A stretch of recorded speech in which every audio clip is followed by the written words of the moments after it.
Good afternoon. I will now call this work session for October 24th, 2023 to order. And I'll start by reading our Who Are We statement. We are the Polk County Leadership Governance Team. If we were to pick one phrase to define us, it would be student-centered, because when we come together to work, we lean on our diverse backgrounds and experiences to ensure that our decisions are focused on providing a high-quality education for all students. The four most important things to our governance team are operating with integrity, respecting our students, staff, families, and each other, establishing a culture where our stakeholders feel valued, supported, and have opportunities for personal and professional growth, and supporting an approach of continuous improvement to ensure student outcomes. Collectively, we need to work on behalf of the children we serve and find avenues of agreement so that we can govern the district in an effective manner. There is no acceptable alternative. We will always collaborate in a respectful manner in order to enhance opportunities for each student and staff member. We will not disparage others. Our students will thrive because we will remain committed to supporting the whole child. We hope to engage and empower our students and stakeholders to create a community of lifelong learners.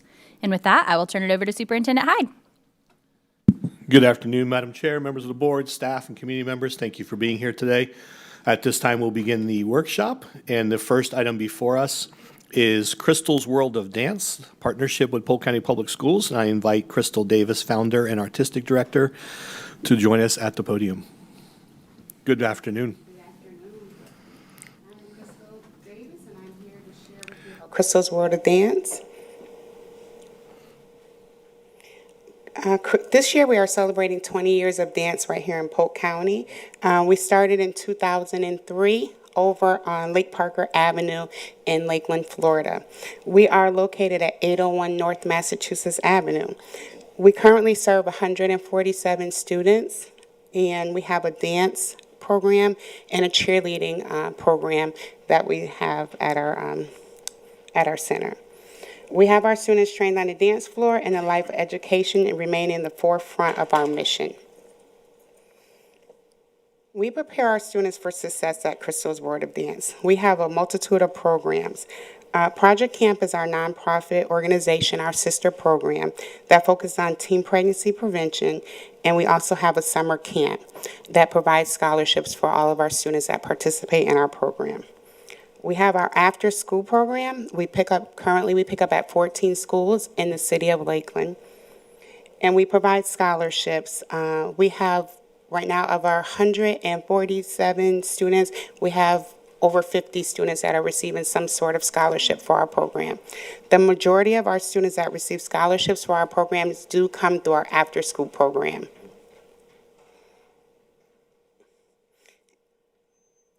For our dance program, every student that comes in through our after-school program, they are offered 4 classes, ballet, tap, jazz, and African dance. They have those dance classes weekly for 1 hour. When they enter the center, they come in, we do homework first, and then we have our dance classes, and they receive a snack before going home. Our hours of operation are right after school until 5:45, 6 p.m. when parents come to pick up. Our evening program starts at 5:30, and that is a different type of program where parents register and they bring their child in, and they have their dance classes for an hour at a time. We do have a summer camp. Our summer camp, we service students from VPK through grade 9. Last year, our summer camp, we had 63 students. That was our 5th year offering a summer camp. It is an all-day summer camp. It's an 8-week program, and we dance every day, but on top of dance, we take field trips throughout the community, and we have a talent show at the end of our summer camp to kind of show the parents what the students been working on all day in our care. Our summer camp hours are 7:30 a.m. to 5:45 p.m. Our motto at Crystal's World of Dance is increasing confidence while developing skills through dance. I should have mentioned that earlier. We have 14 staff at Crystal's World of Dance. This comprises of dance teachers as well as aftercare teachers We have homework helpers and we have tutors. We also have one office manager. All of our staff have been trained, either have come through our program. We have 7 students that teach for us that are students at Harrison School of the Arts. And some of them have come through our program and graduated from college, returned back home, and came back to Lakeland and are serving as dance teachers. And we're very excited for that. We do offer community service opportunities to students that have an arts background. Most of our students come from Harrison School of the Arts, and they can do up to 30 hours of community service through our nonprofit every month. And we do that program year-round.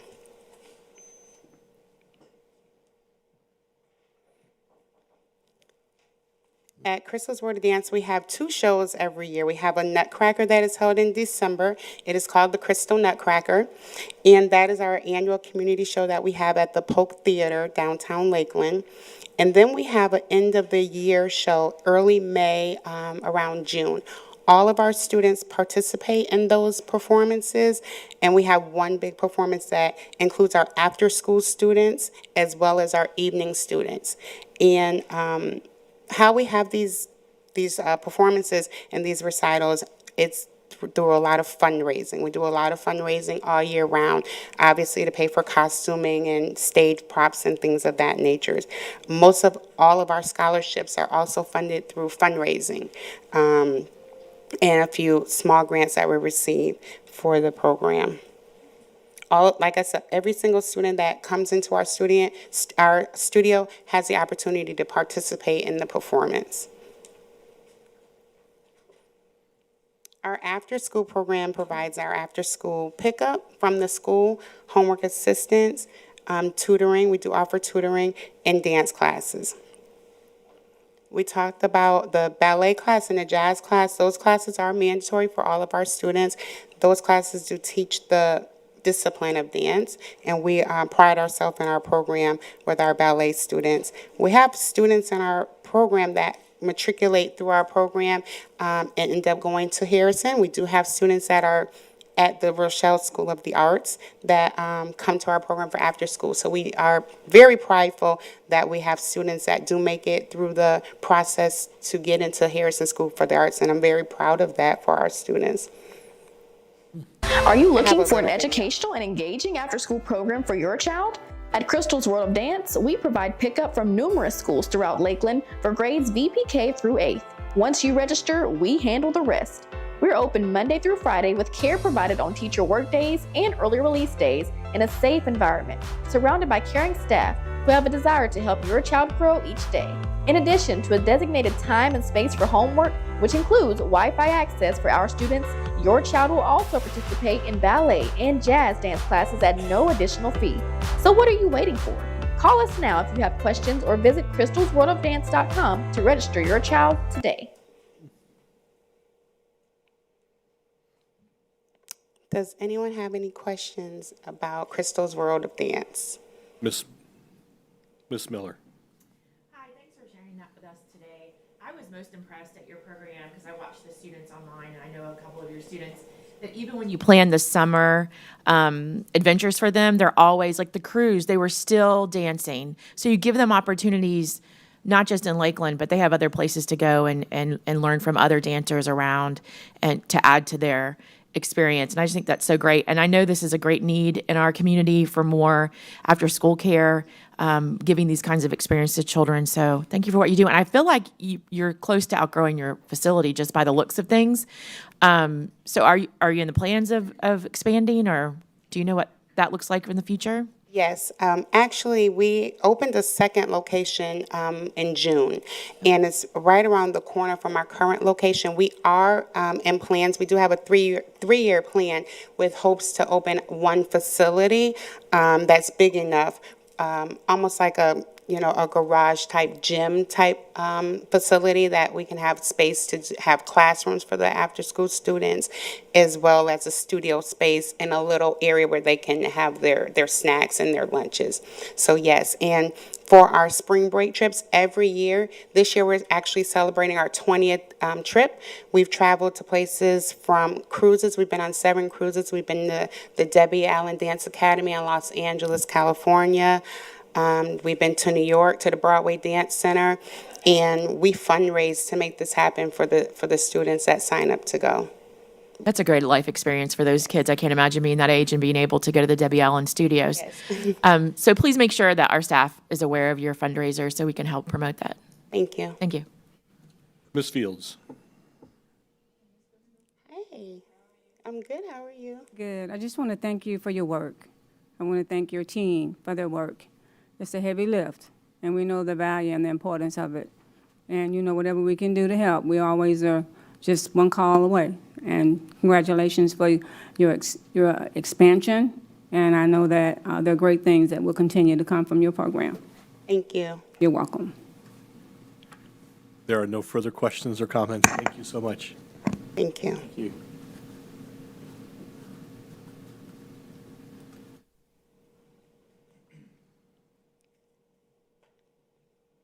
I am now going to present to you on the Lakeland Police Athletic League. So I'll introduce myself again. My name is Crystal Davis, and I'm coming to you as a treasurer and a member of the Lakeland Police Department, where I oversee the programs for the Police Athletic League, Lakeland PAL. Lakeland PAL is a 501c3. It was actually founded in New York in 1914, and here in Lakeland in 1993. We just celebrated our anniversary for our charter here in Lakeland, Florida. Lakeland PAL is a venture between the City of Lakeland and the Lakeland Police Department, local community businesses, community leaders, and members of the community. It is the mission of the Lakeland PAL to promote positive interaction between the youth and the community and the Lakeland Police Department using educational and recreational activities directed through a variety of youth programming. In 2019, the decision was made to transfer Lakeland PAL from the Parks and Rec Division to the Lakeland Police Department. Since that time, we recruited new staff members, we recruited a new board of directors, we familiarized new staff to the program requirements, and we worked on rebranding and promoting our PAL programs to familiarize new staff to budgets and fundraising goals. Here you will see our PAL staff. There is a team of 6. We have a lieutenant, Parker, we have a Sergeant Rex, and then we have 2 program coordinators who are police officers, sworn police officers. There's a civilian program coordinator, and then myself as a juvenile liaison. And then we have our PAL board of directors here.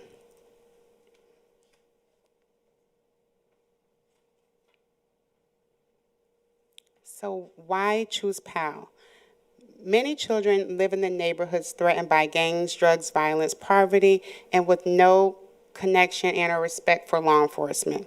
Studies show that students who are engaged with law enforcement officers and other adult mentors are less likely to become involved with these types of crimes.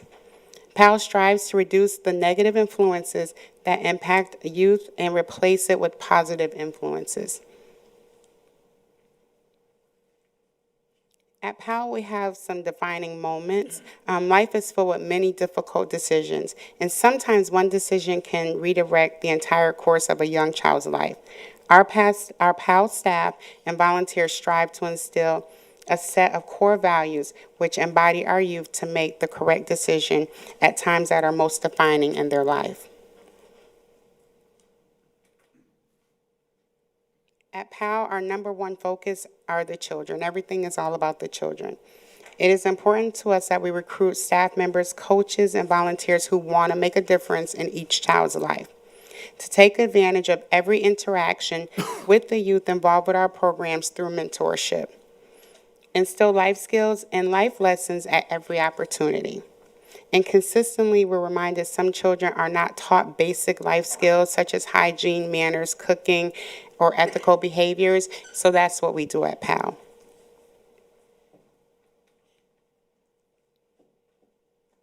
So benefits for youth that participate in our program. The guidance of dedicated coaches, mentors, and volunteers who are committed to the philosophy of building a brighter future for the youth of our community here in Lakeland.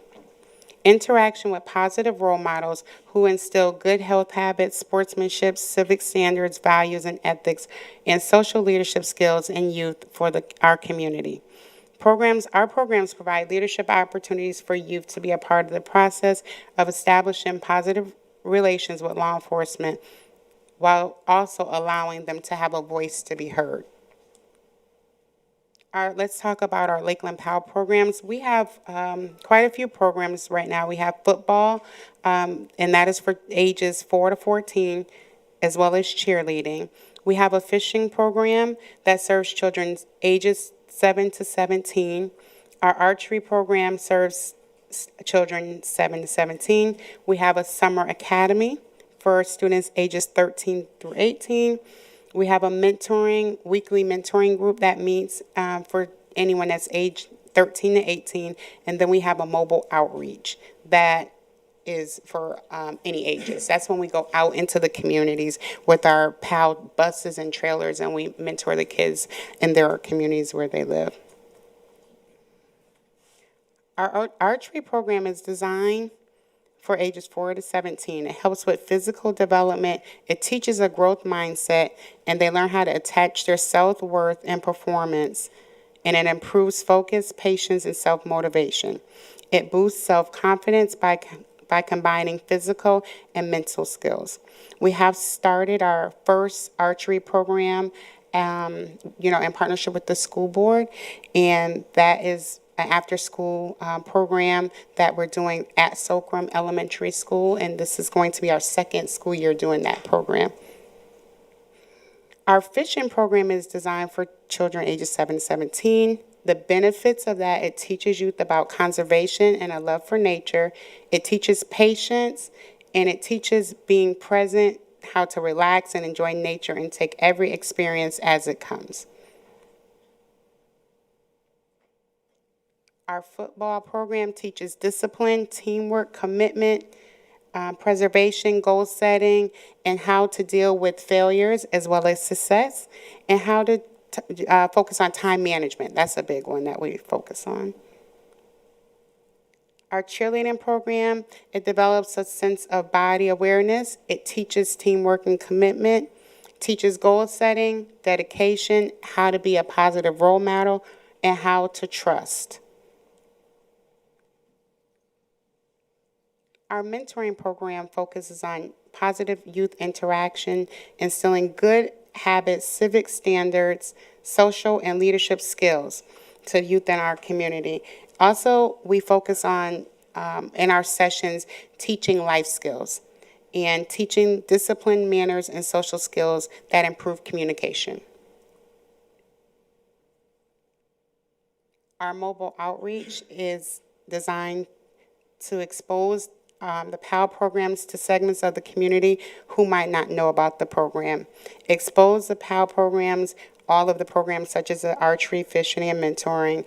And we go out into the communities. We set up, last week we were at Bonnet Springs Park, and we just set up and tell people about our program and set up games for kids where they can come out and interact with the law enforcement officers and have a great time. Our summer academy, it teaches the importance of life skills, communication skills. We do take the students on college tours, and hopefully next summer we will be partnering with the Trades Academy that you heard about a few weeks ago. That is our goal, to bring that program and partner it with our PAL program.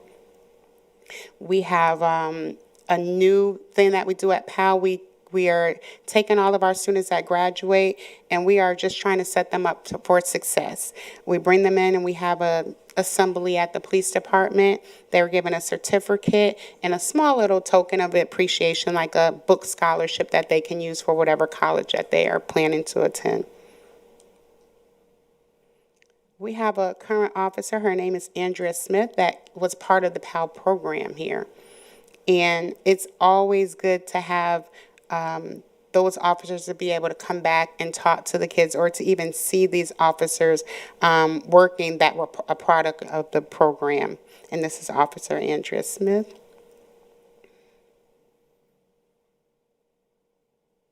PAL is funded through fundraisers, city-sponsor grants, and corporate sponsorships.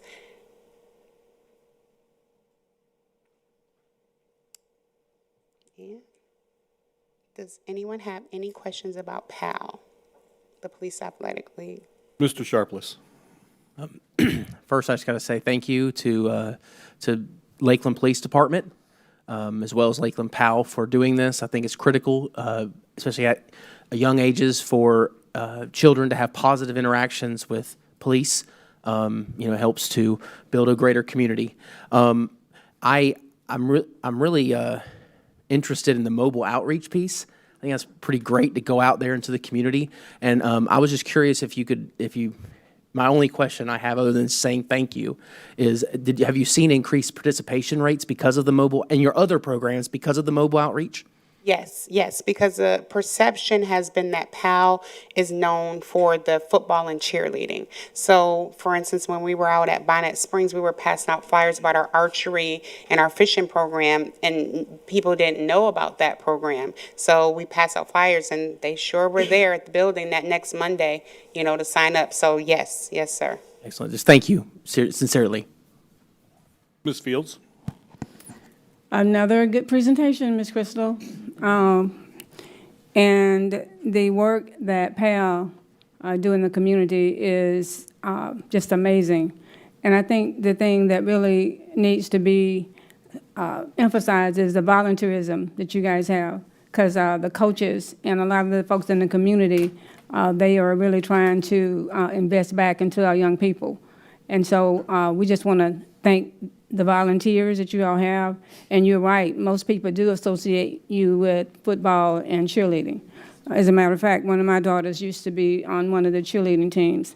And I know that Jalen Glover, who is a graduate of Lake Gibson High School, who's now playing for Utah, was very instrumental and benefited a lot from PAL. And he talked about that, the impact that PAL had on his life and his coaches. So the work is probably sometimes you feel like it's not worth it, and it's a hard push, but you guys are doing an amazing job for our community, and I would just say keep it moving and keep it going. Thank you. You're welcome. Mr. Nolte. I concur with what my two fellow board members said. You're doing just a super job. Looks like you're 2 for 2, batting 1,000. Keep it up. Everything you do is touching these children and making them aware that we love them. Absolutely. And the great Frederick Douglass, he had a quote: "It is easier to build strong children than to repair broken men." And you're doing that. So God bless. Keep up the good work. Thank you. Ms. Cunningham. Thank you, Mr. Superintendent. And I, too, just want to say thank you. I live in Lake Wales, so I've been actively involved for many years with the Lake Wales PAL group there, and I know that they have changed so many children's lives. So I just want to say, on behalf of the kids whose lives you've touched, thank you, because sometimes they just need somebody to reach out to. And through the football, that's what I've been involved, cheerleading and so forth, and the other stuff that you do, these kids find a place to belong. And oftentimes, if I can find a place to belong that I'm comfortable, I'll be able to do better and look to those mentors and improve my life going forward. And it's obvious that you've done that. So thank you so much to you and all the other PAL organizations throughout the county. We appreciate what you do. Thank you. Thank you very much. There are no further questions or comments. Thank you. At this time, I'd like to bring up Torsia Cunningham, Director for Magnet Schools, who's here to have a conversation with the board, provide you with a Magnet School Assistance Program grant update. Good afternoon. As Mr. Hyde just stated, my name is Tasha Cunningham, and I currently have the privilege of serving as the Director of Magnet Schools, and one of my primary functions is to oversee the implementation of MSAP. This is new for me, so bear with me. What do I push? Oh, okay. So as we know, the implementation of MSAP is from October 2022 to September of 2027. The schools that are participating are Blake Academy, Bethune Academy, Daniel Jenkins Academy, Garner Academy, and Stevens Academy. The purpose of MSAP is to increase parental choice and add opportunities for voluntary desegregation, improve academic performance, and promote the capacity of the staff to infuse innovative educational methods and practices that promote diversity, equity, and academic success. So I'd like to provide you with a few of our program updates, some of the things that we've been able to do so far in MSAP. Roosevelt Blake Academy, we're going to expand the agriculture program, and the school is very excited about that. We're going to assist in purchasing a greenhouse. Cambridge and agriculture at Blake Academy will support transition for those students transitioning to Tenor Rock, and also attract more diverse students. We've been very busy this summer with learning. So some of our learning opportunities, Blake Academy, Bethune, and Daniel Jenkins all completed the initial Cambridge training, and in the summer they became registered Cambridge schools. Blake Academy, Garner Academy, Stevens, and Bethune Academy also participated in a 3-day project-based learning. PBL is a way of focusing students' learning and through the exploration of real-world problems and creative solutions.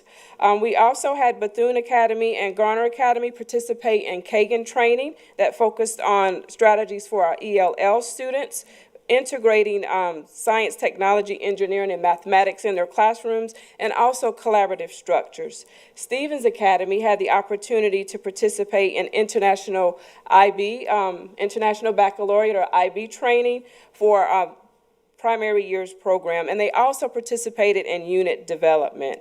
We recently had our first evaluation, and our schools did very, very well in the evaluation. We are also on track to meet our outlined goals in our implementation plan that we submitted to the USDOE. For our instructional supports, we currently have courses that we have developed and placed in Schoology that will help to integrate our magnet themes and our Florida standards, along with considering our learning arcs and those other things that we have in place in our schools. So one of the things that has been recommended for us is a position upgrade from Teacher Resource Specialist, or TRST, to Curriculum Specialist. So we currently have 5 magnet schools that are participating in this grant. We have 3 themes. One of the themes is STEM, 1 is IB, 3 are Cambridge. The objectives that we're required to meet under the performance measures requires us to increase student proficiency in reading, math, and science. Also requires the creation of interdisciplinary units for grades K through 8, because some of our schools are 6-8 and K-8, and also create professional development opportunities to improve instructional practices. So that's a lot of heavy lifting that we will need to do. In a conference with our federal MSAP coordinator, it was recommended that we upgrade the position from TRST to Curriculum Specialist to help support that work.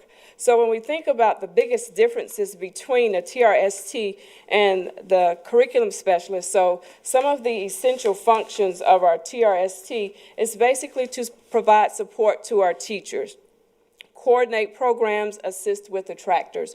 But with the curriculum specialist, our curriculum specialist will help to ensure the integration of the magnet theme as well as the Florida benchmarks, because we want them to go together seamlessly and not appear like we're doing 2 separate things at some of our schools. And as I previously mentioned, 2 of our schools are in schools of transformation, so we know how important it is to make sure that those students are achieving academically. With the curriculum specialist, we would be able to develop and implement and design curriculum as well as professional learning opportunities based on the needs of the school. Identify strengths and weaknesses in programs and develop solutions to those weaknesses. Our curriculum specialist will also help in supervising and analyzing student performance through site visits. And lastly, I'd like to share these two pictures with you. These two photos are of training that we did. Like I said earlier, we had the 3-day training. These are teachers at Garner. Garner had over 40 teachers to attend the PBL training. And what we see right now happening at Garner is the implementation of PBL. They've had family STEM nights under the direction of Ms. Blackman. They have implemented PBL seamlessly in their curriculum. Their early release days are also designated as their STEM days, so all students get the opportunity to participate in STEM. Are there any questions? There are. Ms. Miller. Hi, I don't know that we've had a chance to meet, but I appreciate you. That was a great explanation of what's going on. I want to first say, visiting Blake, I got to meet the coach that was really into the ag unit, or trying to help with ag and spending their own time there working on that. So I'm really excited to see that we're going to expand that for those students, because I think they were in need of something. And that will be, I think, new for a lot of the students to be able to be exposed to the agricultural jobs and other things that are available. I know as a young child, I wasn't exposed to ag, and I think doing it in elementary is a great way to get the kids excited. I like that you talked about diversity, especially at Garner as a new magnet.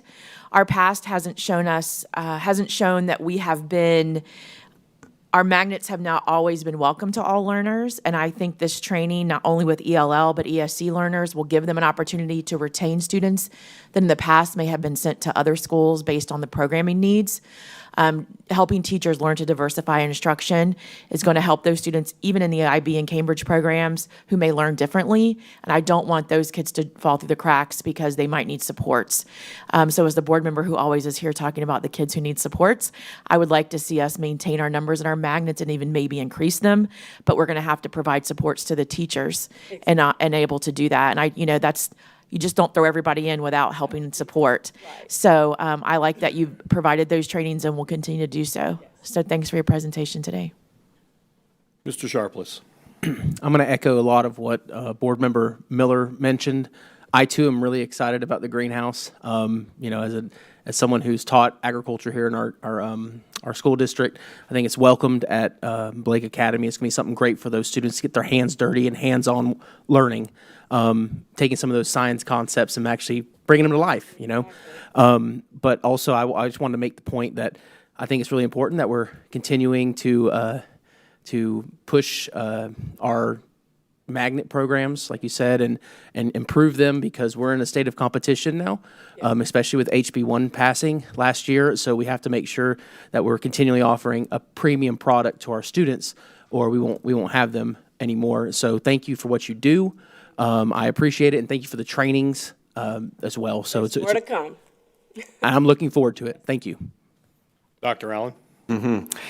So again, just reiterating that we really appreciate the update, and as we look at those acceleration opportunities, we see that as an area that we can really benefit from a long-term standpoint. I think this is a great vision to create these feeder patterns. So I'm really excited about that. I was just on campus at Tenoroc just recently and was walking through the hallway and saw the pictures on the wall of, our 3DE initiatives there at Tenoroc, but also the picture of the Cambridge just struck me. So I stopped and I looked at the picture for a moment, and I'm looking at it right now on my phone. And to see there's probably 80 students, 8 of our students in that Cambridge program at Tenoroc. And if we look at our accelerated programs, Cambridge has had that steady incline. So the fact that we're building some of these feeder patterns to help benefit that is very exciting. So I just think the work that's happening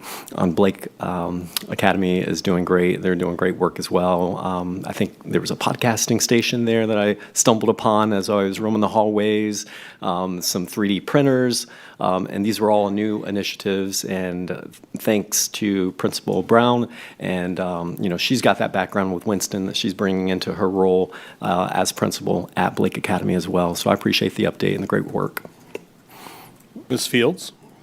Thank you for the update, and I really embrace the purpose, especially when you say opportunities for voluntary desegregation and improve academic performance and promote the capacity of the staff to infuse innovative educational methods and practices that promote diversity, equity, and academic success.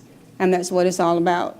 So my question to you, and I agree with you wholeheartedly that it's a heavy lift. And I know that you're proposing one upgrade. If you get to a place where you need additional support, I would imagine you would come back with justification for that, because we want all of these schools, all of the participating schools to be successful and make sure that they have the resources that's needed. Thank you. You're welcome. There are no further questions and comments. Thank you. Okay, thank you. Next item, board members, I'm excited about. I'm inviting Ms. Ann Everett up to the podium. She was tasked, as well as others, with putting together today's presentation based off a concept I'd already discussed with you at a previous meeting. So here it is, not in its final version, but to provide you with an additional update. So Ms. Everett, I will turn it over to you, the concepts of late start and/or early release. Thank you, Mr. Hyde. So as Mr. Hyde stated, this topic's been broached just a little bit, and we're going to start with a little bit of math. And so this is Ann math, not Joe math, so bear with me a little bit. But just a little bit of background to make sure that you kind of see the method behind the madness in calculating 6 periods out of 7, which you'll see here in just a minute. So you all know that we collect money through FTE, or full-time equivalent, and a full FTE is earned through a student attending at least 1,500 minutes of instruction every single week. And so that's 500 minutes of a day. So you can kind of see the math there, 1,500 minutes a week, 25 hours per week, and that's how we earn a full FTE for our students. In high schools, we actually provide more instruction than we earn FTE for. So in our schools, we offer 7 periods, but if every class were 50 minutes long, then we actually earn a full FTE for that student through 6 class periods. That 7th period is actually offered at the expense of the district because we've had a great opportunity to provide extra resources for our students, either for remediation or for acceleration. And we have so many different opportunities for kids to take advantage of that. So then we were tasked with, let's look and see, are we providing opportunities for all kids that make sense? Does it make sense for every student to attend school all 7 periods of every single day through K through 12? So we have a committee, and they got together and they kind of looked at some different ideas, and basically they've come up with the proposal to recommend that for qualified eligible juniors and seniors that they be provided that opportunity to attend 6 of 7 class periods a day. And that would allow them to either arrive 2nd period and attend through the 7th period of the day, or perhaps they go ahead and show up 1st period and then they can early leave at the end of 6th period. And so that's kind of the idea. Requirements for participation. We want students to be eligible, but we also need to make sure that we're preparing them for whatever they have in mind of what comes next for them. And of course, graduation has to be priority number 1. So looking at some of the requirements for participation that the committee came up with, they need to have a 2.0 in their core coursework. They need to have satisfied all of their assessment requirements for graduation. That's their grade 10 ELA assessment, as well as their algebra EOC assessment. They need to have met their acceleration point for school grade and district grade purposes, right? They need to maintain satisfactory attendance by school board policy, and that includes arriving to school on time. It would be a privilege to come to school 2nd period, not have that 1st, but you have to be there on time for that 2nd period class, right? So making sure that they don't have excessive tardies to that 2nd period if they're a late start student. They need to have no more than a need for 12 credits if they're a senior, or 12 credits if they're a junior, or 6 credits if they're a senior, and that's because they only have opportunities for that many courses left, right? And then they need to still be enrolled in ELA and math each semester or each school year per our student progression plan.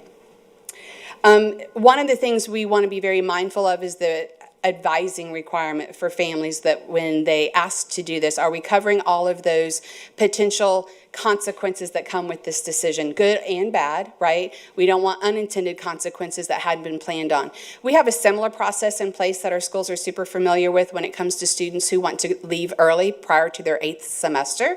We have a lot of students that choose to exit after 7 semesters, and we have students that choose to exit after their 6 semesters, and they go through a rigorous advisement program and application. And so this will mirror that process to make sure that we are exploring all of those different pieces. And you'll see some of the considerations for that parent application. It is still in development, but again, it will follow the one that we have for early graduation and be quite similar to that. Next steps include getting it into our student progression plan in time for spring scheduling. As you know, our 23-24 goes for board approval tonight, so we didn't want to get in the middle of that because of the public hearings. So after tonight, assume that that is approved, then we'll go ahead and move forward with language. We'll bring that proposed language back to you hopefully in November and in time for that 24-25 SPP so that schools can plan and students can plan as well. Any questions?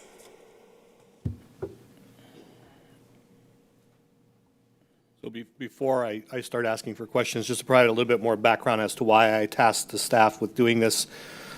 This provides several opportunities, not only for our students, and a great deal of encouragement for students, because again, they have to maintain a passing GPA of a minimum of a C in their core academic areas. One of the initial recommendations that came across my desk was they had to have a 2.5 GPA. And with all due respect, earning an A in PE, but earning an F in your English language arts class should not qualify you for this program. And so we did refine it further. We moved it back to a 2.0 for core academic areas. They must be on track. You did hear Ms. Everett comment, though, that they had to make sure that they're passing their EOCs and the requirements for graduation. However, students also have alternatives to those assessments, so they can earn a concordance score through the ACT, SAT, and now the CLT, once the state finalizes that and provides us with that direction. And so there are other opportunities. So even though a student may not have passed the algebra course or their ELA course, they can still participate in this so long as they can demonstrate they've earned that concordant passing score. So this does not arguably exclude students. It creates a great deal of flexibility. Again, as I mentioned, this is a big incentive for students. I previously used this program in my last school district to a high level of success. Many of our students, for example, may have athletics, may have other responsibilities in the morning that allows them to come to school an hour later. For a lot of our students as well who are seeking employment after school, internships and those types of things, the early dismissal option becomes far more attractive to them. I did have the opportunity yesterday to have a conversation with the Civics Academy over at Ridge Community High School, and I mentioned late start, early release to them, and they were incredibly excited. They are actually willing to come to an upcoming board meeting to actually say how excited they are about this option. The seniors are angry because they would not get an opportunity to take part in this. But I also want to be very honest with you, as I was last time when I brought this topic up. It also serves the district's interest. As we continue to struggle with hiring and filling vacancies as Polk County Public Schools continues to grow, and we're seeing this as not a Polk County issue, a national trend, how are we being creative to address the issues of ensuring we have enough classroom sections and qualified teachers for all of our students? Well, if you take into consideration, they took several schools and went through the calculation for those schools and found that 300 to 500 students will easily qualify for this at some of our largest high schools. That is over 10 sections that we can free up in an existing teacher schedule that will allow us to do two things: reduce overall class sizes. At the same time, we can offer other electives, or we can ensure that those teachers can be flexed into a different prep where we may have a vacancy and the students cannot currently be served or may be served by a long-term sub or a substitute until we can find a highly qualified certified teacher. So it does serve the district's interest as well. I want to be completely honest and transparent about that, but it does absolutely benefit our students and their families as well. And so I saw that Ms. Cunningham was first, or is that Ms. Fields? I don't know if that was a holdover from the last one, Ms. Fields. No, I have mine, but Ms. Cunningham can go first. Ms. Cunningham? Super. My question is, you mentioned that there was a committee. I'd like to know who was on the committee, or do you have a you're- list, or is it something you just gonna- want to send me? I can absolutely send it. We had representation from a 612 and then from a 912 school. I believe it was Frostproof, George Jenkins, our chief of staff. I can send you the whole list. If you would. Absolutely. And most importantly, were there any students on the committee? We did not have any students because this is proposed. So at this point, now we're going to go back and solicit additional feedback from all of the different high schools. They are aware that we're doing it and have had opportunity to ask questions, but we'll actually kind of, once we have the draft language out, we'll put it out for feedback. And let me just say this, coming from an arts background, you know, places like, and I'm just going to say Harrison, a lot of times the kids, if they're in the upcoming performance, whether it's visual, performing arts, or whatever, need to stay after. So there needs to be something in there built in, Superintendent Hyde, to make certain that if the classes end and they're out on that last period, that they have permission to be on campus. That's a whole to-do with some of the schools with busing and so forth.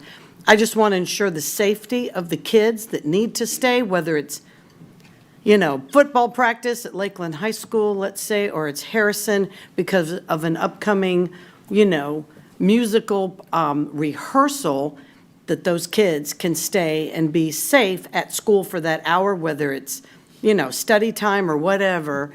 So please be sure to contact some of those folks around the county to be sure that we're not just looking at the massive group of ordinary high schools, because we have at least one with Harrison that works very differently than most. And I want to be sure that they're going to be taken care of and that they have the ability to take that hour off, whether it's to go get lunch, food, whatever, and then be allowed back. But for those that don't have transportation, that rely solely on the buses, that they could stay there in a safe room or someplace to study.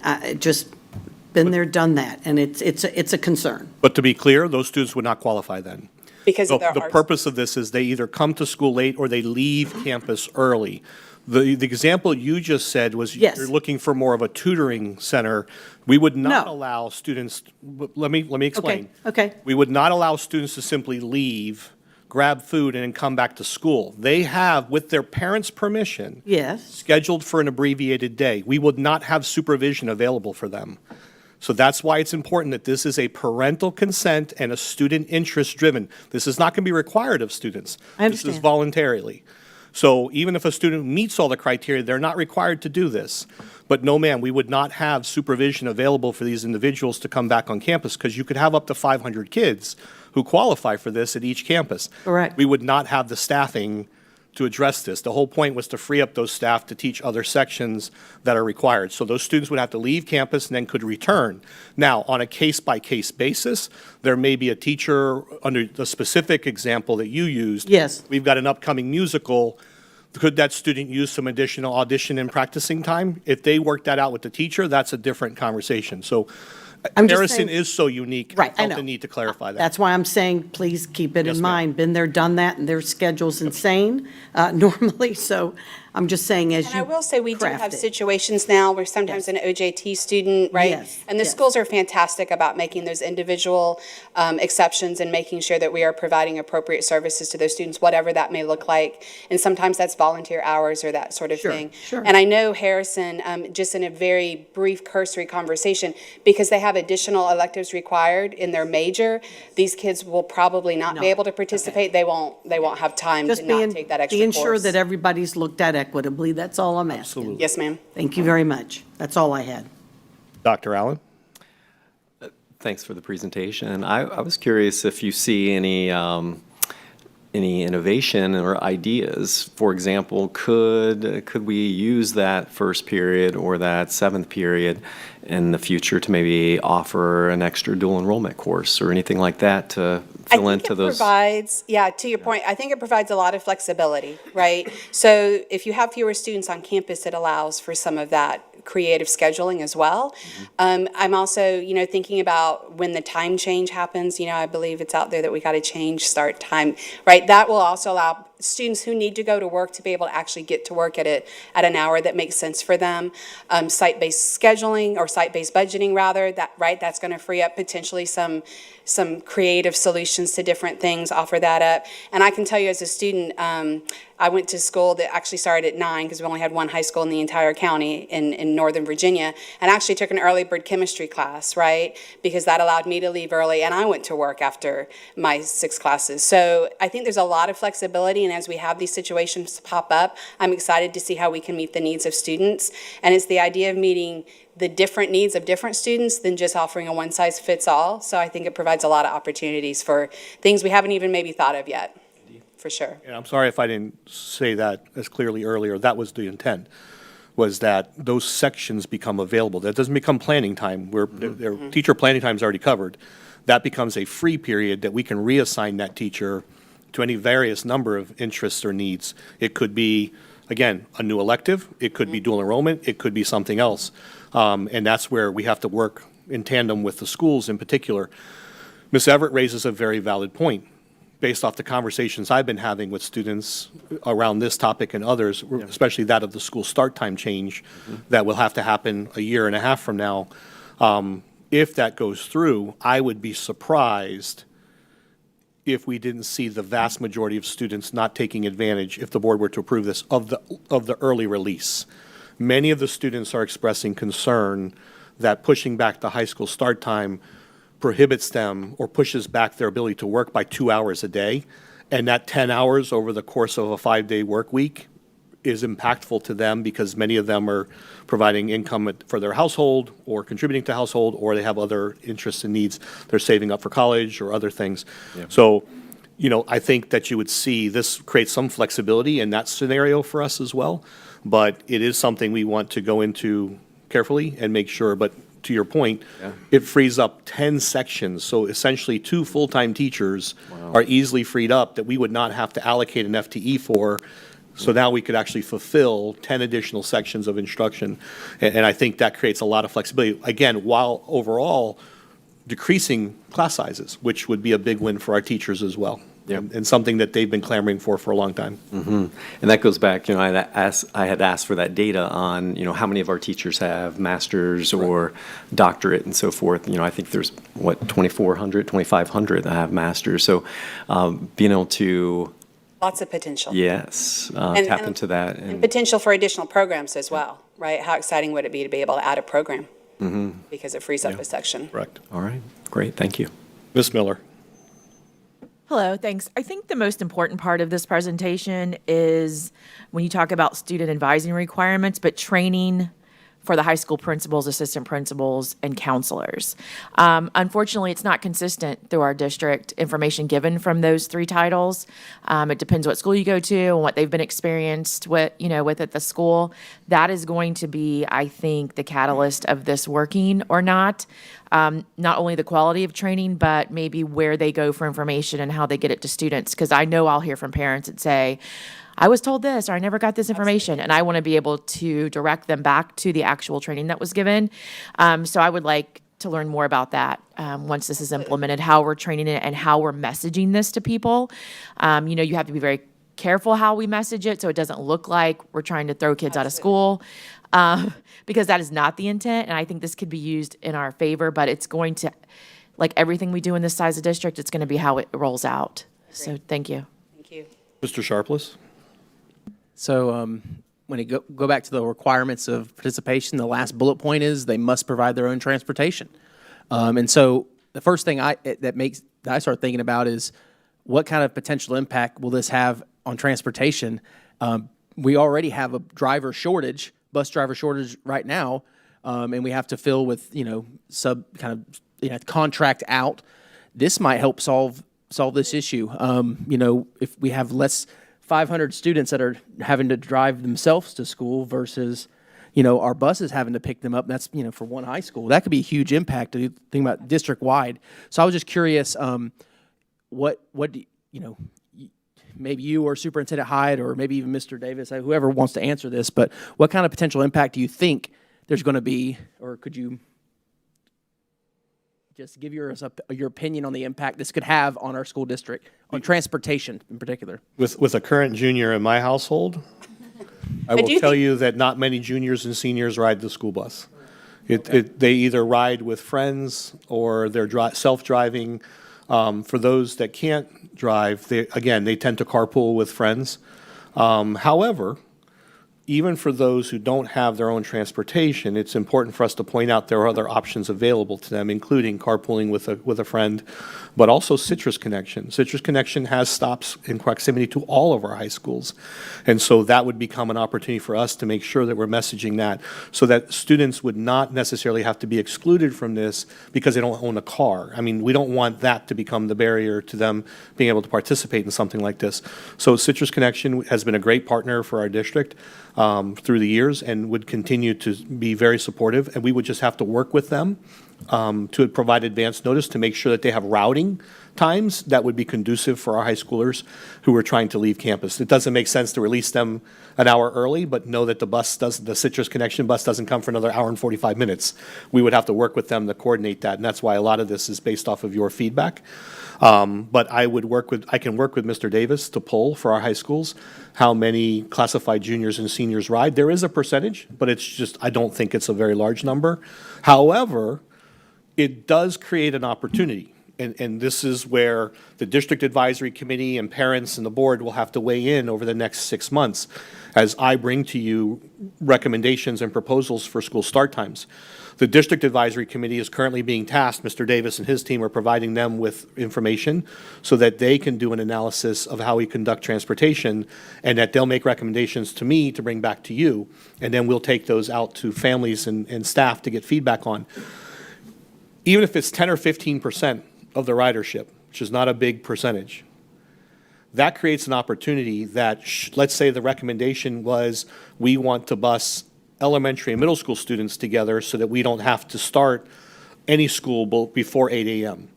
That creates space and opportunity because we may need fewer buses at high school. We can shift those buses to the elementary middle route. So to your point, I think it will be part of a solution long-term to some of our transportation needs, but we're going to have to be very creative in how we approach this. So there is an impact. I just don't know that it'll be as significant as we initially think, but we're happy to provide those numbers to you by the next meeting. So Thank you. And as with all teenagers, where there is a will, there's a way. Correct. Ms. Wyatt? Thank you. I'm excited for this proposal. And I think it's already been touched on a little bit, but especially with school start times changing, looking at even this giving the option that students could go in and work a shift before school starts, especially if they're not starting till 9 o'clock and don't have to be there till 10. But I do hope too that we'll look at seeing how we can advocate for, because there are child labor laws that are specifically revolving around our current school times, and making sure that as school times change, that we're advocating to make sure that those labor laws change in accordance with the school start time so that our students can still have those opportunities. But I know we've been doing this for quite some time with our dual enrollment classes where students can leave early or come late. Do we have any idea how many of our students in those juniors or seniors are taking advantage of being able to come a period late or leave early because they're taking dual enrollment? It just depends on whether we haven't pulled those numbers, but we could. Because we now offer so many dual enrollment on our campuses, there are actually fewer that are coming late and leaving early because of off-campus dual enrollment. But we can certainly find that information out for you. Because my question with that would just be, if I'm a student that is taking a dual enrollment class on Polk State campus, so I'm already leaving a period early for that, could I still take advantage of this program and come a period later? Is it one or the other? The way that the FTE works is that student needs to be scheduled for 6 periods. So as long as that dual enrollment is one of those 6, then it's, yeah. But if the dual enrollment's on one of our college campuses? It doesn't make any difference. It's still a course in their schedule, Okay. and so they have to have 6 Correct. to be Thank you. fully funded. Mhm. And Ms. Fields? Okay, so I had several questions. You answered one, the why. And I had the same question that Ms. Cunningham had as it relates to the committee members. I would like to know who those members are. And it'd be interesting to know how many students actually are transported by bus, because everybody doesn't have a vehicle. And every parent is not in a place where they want their children to be catching a ride with others. And I'm sure you all know why that's the case. And I'd be interested in knowing, at the end of the day, who's going to shepherd this within the schools, and how much of an added level of work will that be for them, and what's the timeline? And Ms. Miller wanted to know about how you're going to roll it out. I'm interested in knowing that too, how that's going to be rolled out. And one of the things that I think is very important is we need to be able to track these students. And we need to make sure that if they're going to be leaving school at the end of the day as best we can, I know that we're not the parent, but we still want to make sure that those kids are in a safe environment and they're not going and doing things that's going to eventually harm them and harm others. And not to say that that's going to happen, but I think all those things need to be taken in consideration. Yes, ma'am. And I will say we also do that with our students who actually graduate early, even though they're not our responsibility at that point. We do have those conversations when you're leaving mid-year or even an entire year early. What is the plan, right? There has to be some plan. It's not just to be finished and walk out the door. So yeah, that would carry over. But I've made notes to be able to answer that at a future session. Thank you. Yes, ma'am. Thank you, Ms. Everett. There's no further questions. Thank you. Board members, we'll take your comments and your questions into consideration and bring you back some responses in November before we bring this back probably in December for a final vote and/or at least direction from the board as to next steps for proceeding. At this time, I'd like to bring Ms. Candy Amato forward for Berkeley Accelerated Middle School Charter Contract Modification.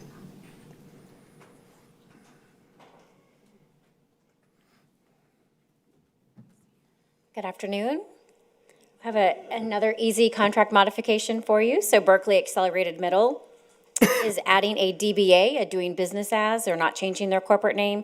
They're just adding a DBA, so the contract modification just reflects that addition. And that's it. Ms. Amato, I see no questions or comments. Thank you very much. Thank you. Next item, Mr. Davis, Mr. Chad Davis, Staff Attorneys to the Superintendent's Office, is here to do a brief summary of a Title IX presentation based off the board's questions and requests at the last meeting.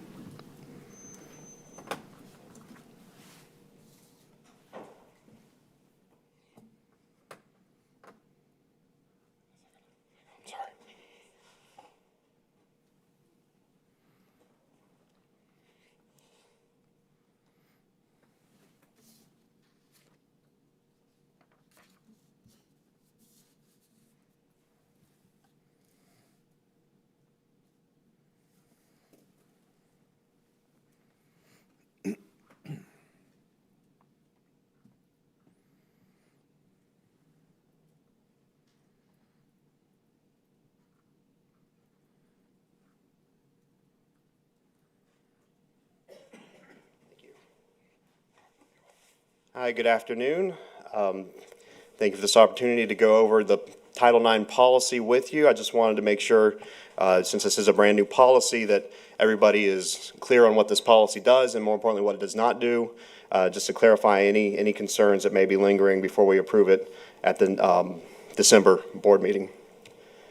So first of all, a little overview on what Title IX is. Title IX was a federal law that was enacted by Congress in 1972. It was part of the Higher Education Amendments added to the 1964 Civil Rights Act. It's regulated and enforced by the Office for Civil Rights under the U.S. Department of Education. And what it does, it prohibits discrimination based on sex in all education institutions receiving federal funding, and it is popularly known for protecting women's sports. So let's go ahead and take a look exactly what Title IX is. This is all Title IX is, this language. No person in the United States shall, on the basis of sex, be excluded from participation in, be denied the benefits of, or be subjected to discrimination under any education program or activity receiving federal financial assistance. That's all it is. So where do we get our Title IX obligations? There are a few sources. Of course, court cases, federal and state courts will weigh in and determine how Title IX should be applied. Some state laws will be enacted that will determine how schools within those states, enact their non-discrimination practices. But then we also have two forms from the Office of Civil Rights. We get guidance documents. Those come in question and answers or dear colleague letters. And then we also get Office of Civil Rights regulations. Now I want to focus on those last two and explain exactly what these are. You get your guidance documents and your regulations. Guidance documents are not law. They are guidelines. They are suggested guidance drawing on past Office of Civil Rights findings and from case law from some courts. Some of the examples I have listed there, you have the revised sexual harassment guidance, you have a dear colleague letter, and then 3 Q&As. The ones you see next, 2011 and 2014 that say archived, those were where subsequent presidential administrations with new heads of their Department of Education, they archived those letters from previous administrations, making them no longer valid. So what you get guidance. You have an administration that'll say, this is how we're going to start applying our obligations, and then others will come along and say, no, we're not going to do it that way. So they are strong guidance. They often come with some sort of financial incentive or burden if you don't follow them, but they don't have the same weight of law that the regulations do. Regulations coming from the Office of Civil Rights are administrative law. They follow the Administrative Procedures Act. And most noticeably, we've only had 2 instances of regulations that have come since Title IX was passed. That's the 1975 Title IX regulations, which enacted Title IX initially. And then in 2020, we got a whole new set of Title IX regulations, and that is where today's policy actually came from, those regulations. So we are actually working on a policy based on law, not based on any of the guidance letters or any of the stuff that you might see in the news that keeps coming up. So the 2020 Title IX regulations, they protect against discriminatory conduct related specifically to sexual harassment. The regulations, they define sexual harassment and they create the formal grievance process. The Title IX regulations, they apply to all persons in the school district, conduct between students, conduct between employees and students, conduct between employees and employees. The grievance process is not the same as law enforcement. Let me get this clear. Sometimes, and you can see this in the higher education context, sometimes the behavior doesn't rise maybe to the level of a crime, but it is still something inappropriate we're going to investigate to try to protect everybody, to make sure that they have full access to the programs. So the grievance process for Title IX, we're looking in to see what kind of behavior that was inappropriate that would have violated Title IX, but there could also be a subsequent criminal component to it, an investigation that is also happening. And in the K through 12 context, most of the time there will be a criminal investigation involved because you're dealing with minors most of the time, except for when it's employees and employees. So now I'm going to, if you have opened the policy draft that's on the agenda, I'm going to walk through the different sections. I'm not going to read all of this. The PowerPoint is a great outline for you if you want to just see what the policy does, but I don't want to get too far in the weeds here. If you have questions, please stop and ask any questions, but I want to walk through what each section of our policy is going to do. The introduction section. This explains our commitment to following Title IX. It also commits that we will provide remedies to sexual harassment violations, responding in a manner that is not deliberately indifferent. I highlight that deliberately indifferent is a legal term of art. That's what the U.S. Supreme Court found in Gebser for establishing district liability. The district actually can be sued for liability if someone is a victim of sexual harassment if we took a position of deliberate indifference. I again relate to the higher education context. You can imagine, a lot of this came from instances on campuses where higher education was not reporting crimes or they weren't reporting instances, and they took a position of deliberate indifference. And that's what that term is meant to prevent from happening. Ways that we show we're not deliberately indifferent, one is by adopting this policy, which we are required to by law, but it shows that we are following the policy with the grievance process. Another is the training that we are going through. I and Dr. Anthony and his analyst, Cheryl Adams, are all going through the Title IX training. He's going to be our coordinator. I'll get to that in a second. But we are going through the training process to make sure we are doing this properly. We've contracted with a group called ICS, Institutional Compliance Solutions. And then we will be providing this training as well to other district employees to make sure they are aware, especially on mandatory reporting requirements. The coverage, this does limit the coverage to just sexual harassment. Again, when we get to the end, I'll talk a little bit about the title of this policy and how that might have caused some confusion. This policy does deal with sexual harassment that happens within our education programs and activities and is committed by a member of the district community or a third party. I do want to point out there, in case you were wondering, it says except outside U.S. geographic boundaries, even if it occurred within one of our programs. That is simply because the Title IX, being a federal law, does not have jurisdiction outside of our boundaries. That does not mean that we would still not be enforcing our student code of conduct or any other disciplinary measure if something were to happen in one of our programs outside of the boundaries. It just means the Title IX grievance process would not apply. The definitions, I do want to highlight the 3 sexual harassment definitions. They are very narrowly defined.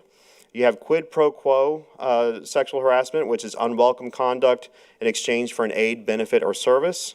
You have hostile environment harassment, which is unwelcome conduct so severe, pervasive, and objectively offensive that a person is effectively denied access to a district program or activity. And then you have sexual assault. I will let you read those definitions in case you're wondering where those came from. They come from the Federal Clery Act of 1990, which originally applied to colleges and universities. Then it has a whole bunch of other definitions there. Again, I want to point out sexual harassment is based on behavior. So that is what this policy is dealing with, is behavior. Next, we have the Title IX coordinator. We've identified our Title IX coordinator. That's Dr. Anthony. This explains what they do. They report directly to the superintendent, except for when the superintendent is the respondent. Then we have the grievance process. I do want to point out the first thing we do with the grievance process before we actually begin going through the formal grievance process, we provide any supportive measures to the students involved, and those are non-punitive, non-disciplinary, and do not unreasonably burden the other party. We're basically looking for ways to make sure that the alleged conduct does not happen again while we investigate.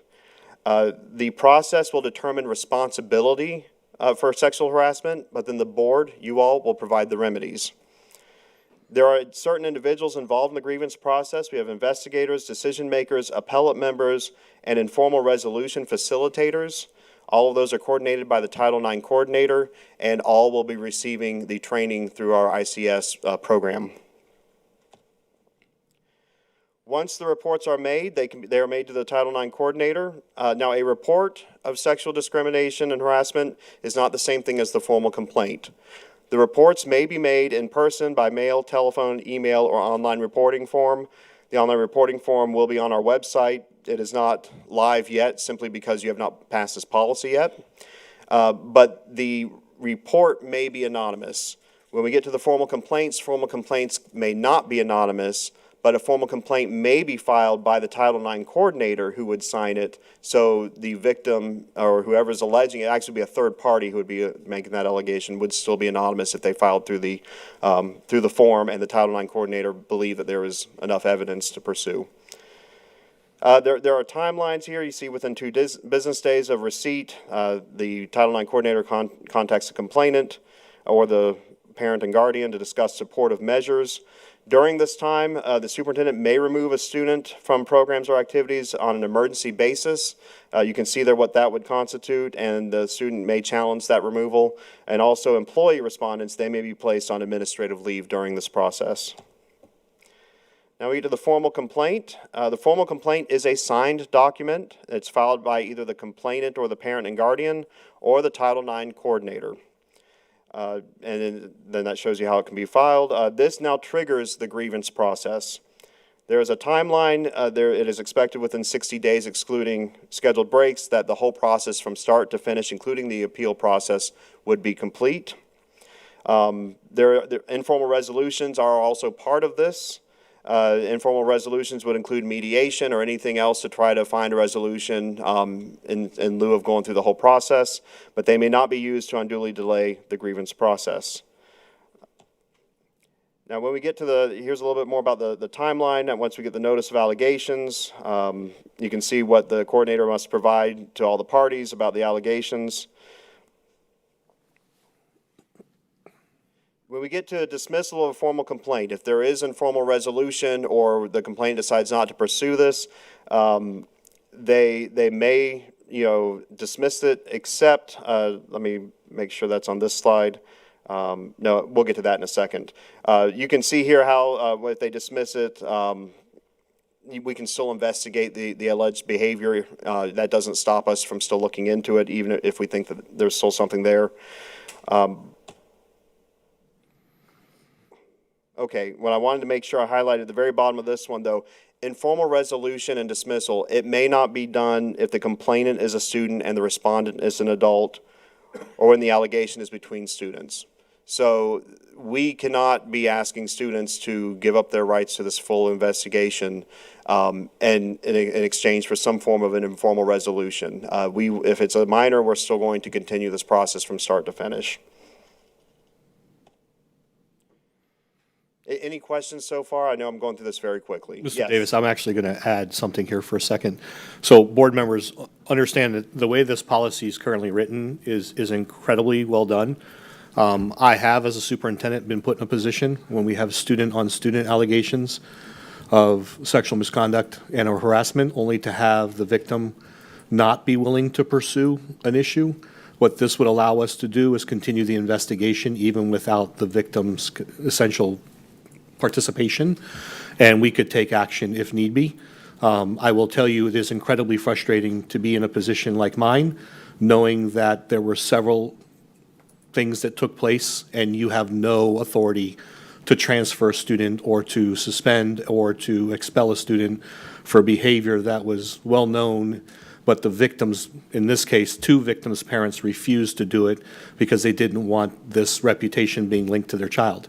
And that's a shame, that the victim is further victimized because now they have to continue to attend school with somebody who may or may not have attacked them. So the policy does allow us to continue the investigation even in the absence of that support, which is incredibly beneficial to us. Now, obviously, we would do so incredibly carefully and in collaboration with law enforcement and with others, but it's important to know that your policy or the recommended policy is much stronger than policies that I've seen elsewhere. So I saw Ms. Cunningham, and then I heard Ms. Fields. Okay, so when you were going through it, I know it's quick, but I noticed you said up in further slides, I don't know which one, that if the Title I, what's the name? Title IX coordinator deems that what he or she has received may not bear any witness, he may not make it go forward. I have an issue with that. Is there some place that person, whether it's a student, staff member, administrator, whatever, make sure, I think there should be almost two different people. One person who's your Title IX coordinator, and then somebody that he or she can go to for a second opinion and say, here's what I received. I'm not sure this merits, but what do you think? I'm concerned that it's on one person's back to make that decision if it goes forward. That's what I thought I heard you say earlier. Am I correct? So the dismissal, I just backed it up to how when the formal complaint shall be dismissed. If it does not constitute sexual harassment as defined by the policy, so there will be a decision there. Okay. And I believe the appeals process we haven't gotten to yet, but Okay. they could appeal that.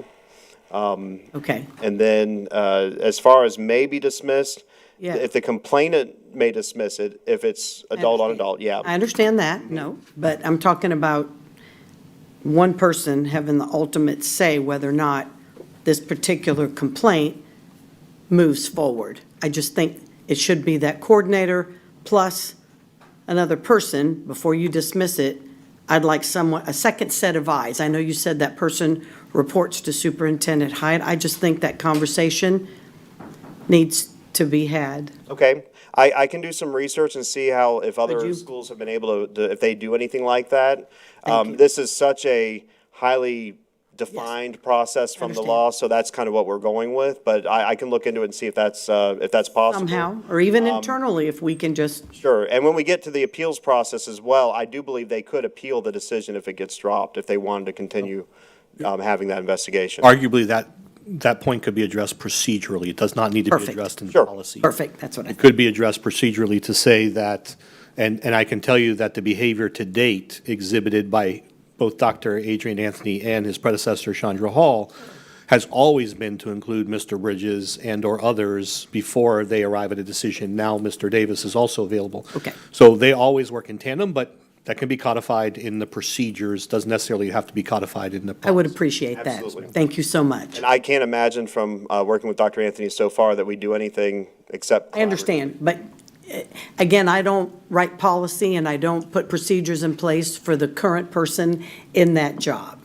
Sure. Okay? We have to do it globally because that person may move on to different and a new person come in. And I think when we set policy and procedures, it needs to be ongoing, not looking at who's currently in that position. That's why I said Absolutely. him or her. So I would appreciate that tweak. Thank you.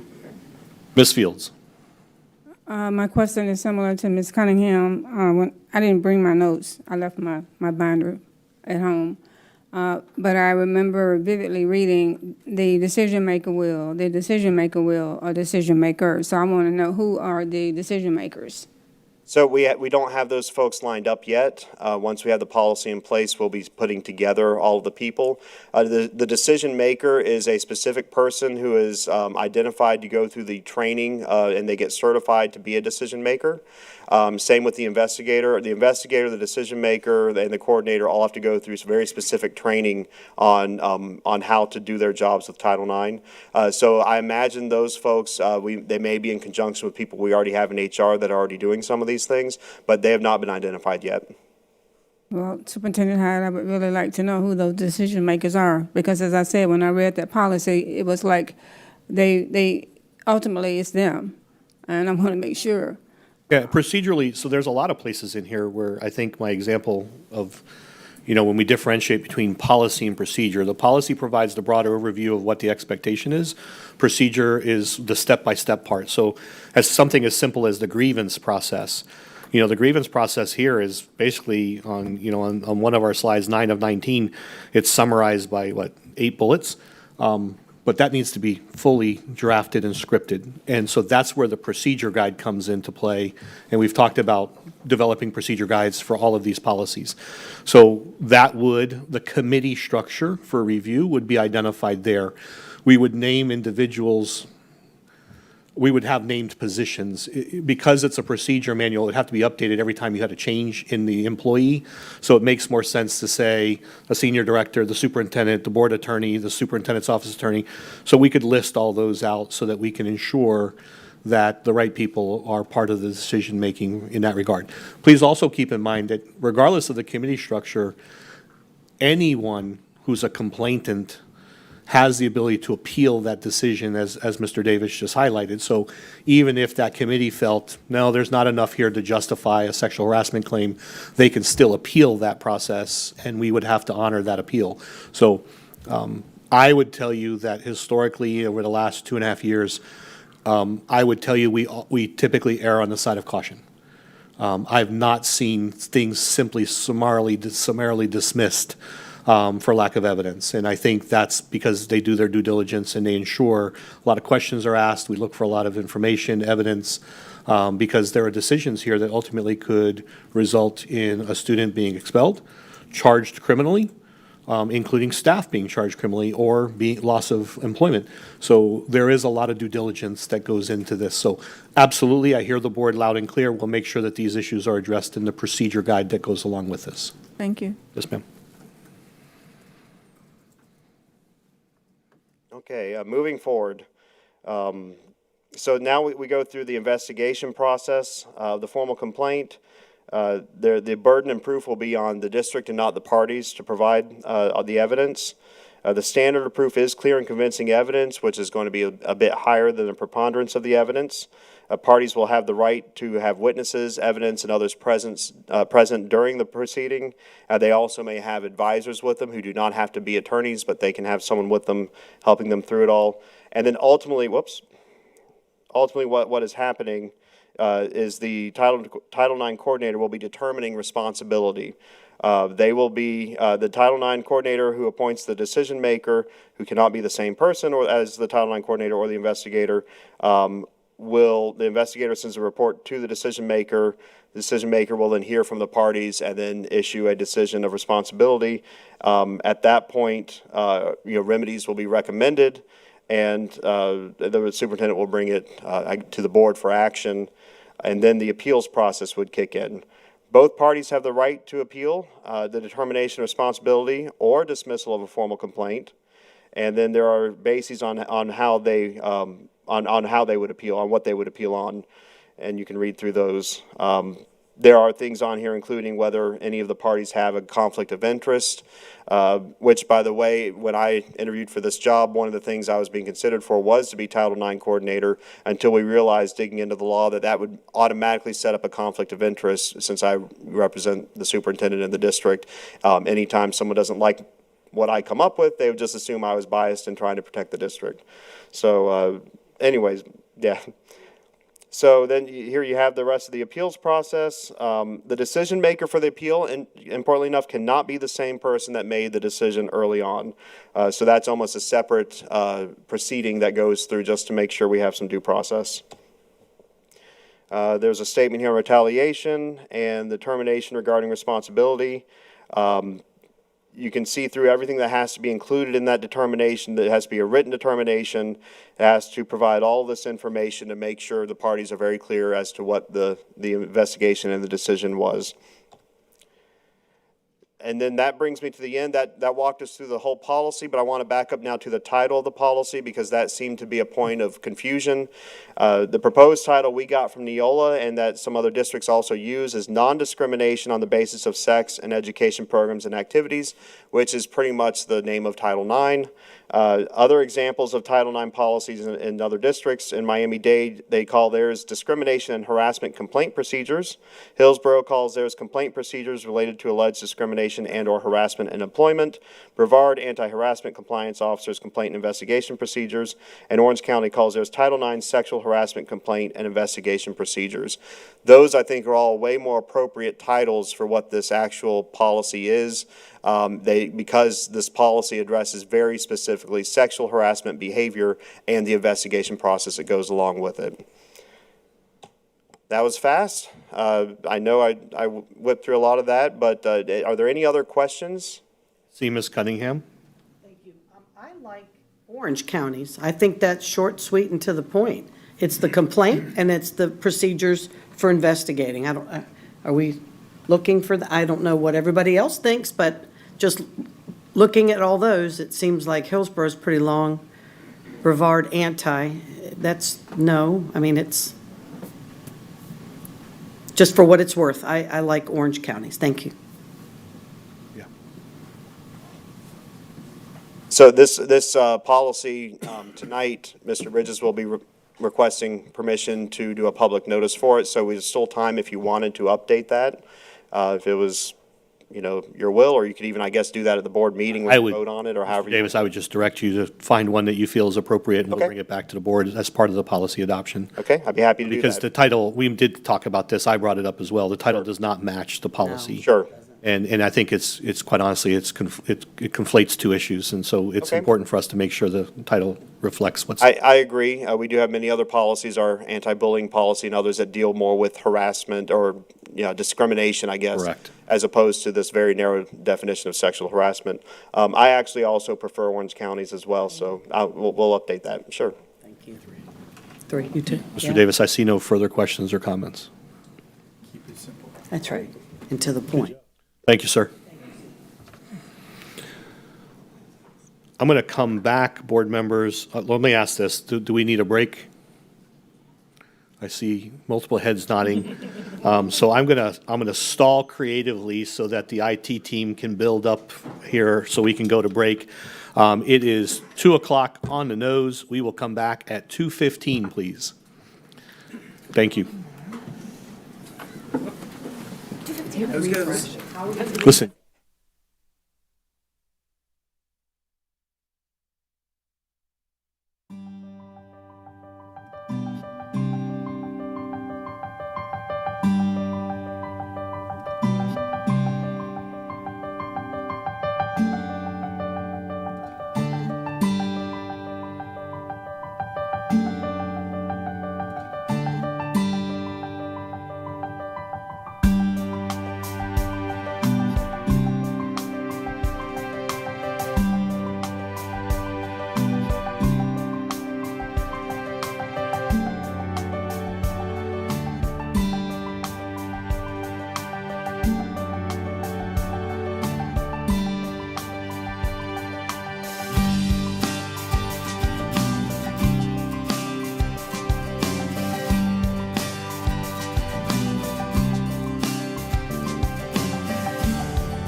My name is Paul Peterson. I am an art teacher at Southwest Middle School, and for the past 5 years or so, we've been making skateboards in my class.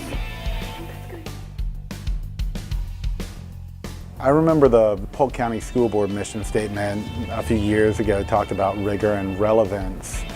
And what I found in 20 years of teaching, that the kids are learning all these skills, but they're not able to apply them in a relevant way to where they are right now. So by making the skateboards, they're able to incorporate the math, science, and artistry of taking a raw material to a finished product that they can go out and actually physically use. At Southwest Middle School in Lakeland, Florida, art teacher Paul Peterson dives into the art of fusing academics with woodworking and design, re-sparking vocational and academic skills that had previously faded. There's always a beginning to any endeavor, and Mr. Peterson started less than 5 years ago. In 2014, Lakeland was a sponsor city for InnoSkate, and that year we hooked up with creativeskate.org, and we made about 50 skateboards.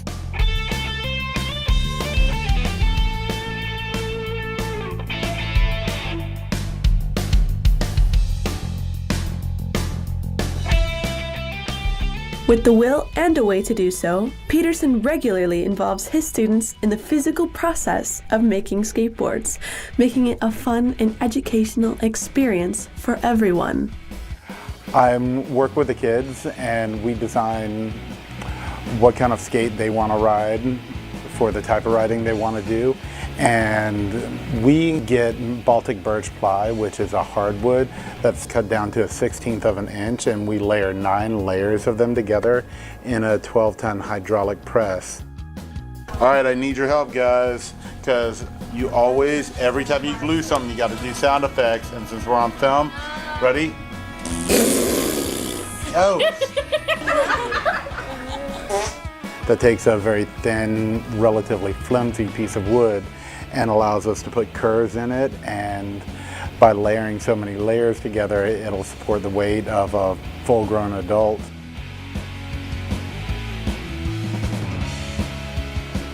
While standardized testing and feature readiness have become a dominant focus in schools today, Mr. Peterson's vocational involvement gives light to the dynamic importance of applying real-world knowledge. His methods raise the standards for student achievement and instills fundamental basics of history, math, science, and even economics. I want to keep making them because I want to keep writing them, honestly. It's just a fun thing to do. It gets a lot of students really interested in my subject matter rather than just getting put in an art class that they may or may not be too interested in. At this age, a lot of my students are less concerned about the classics, the Greeks and the Renaissance, but you talk skateboards, hot rods, and graffiti, they're loving it and they're learning the same skills with perspective, color, shading, and so on. And once I get them hooked, then I can bring in a little bit more of the history of where all these skills came from.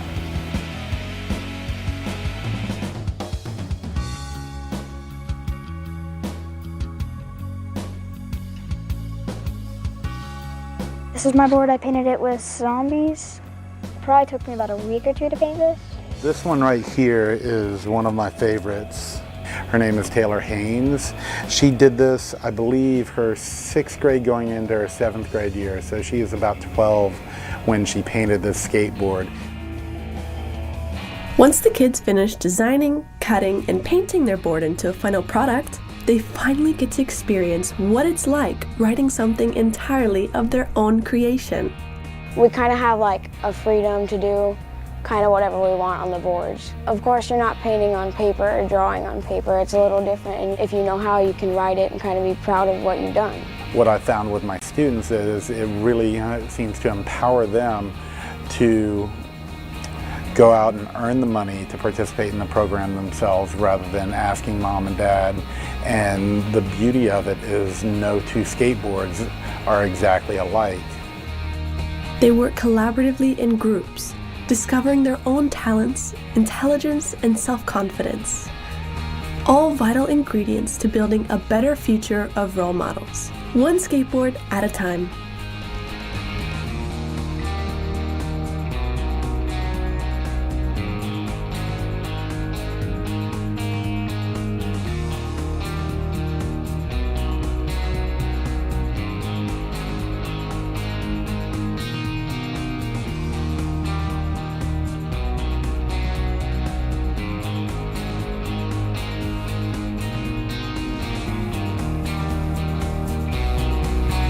CNN starts right now.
Are we ready? Yep.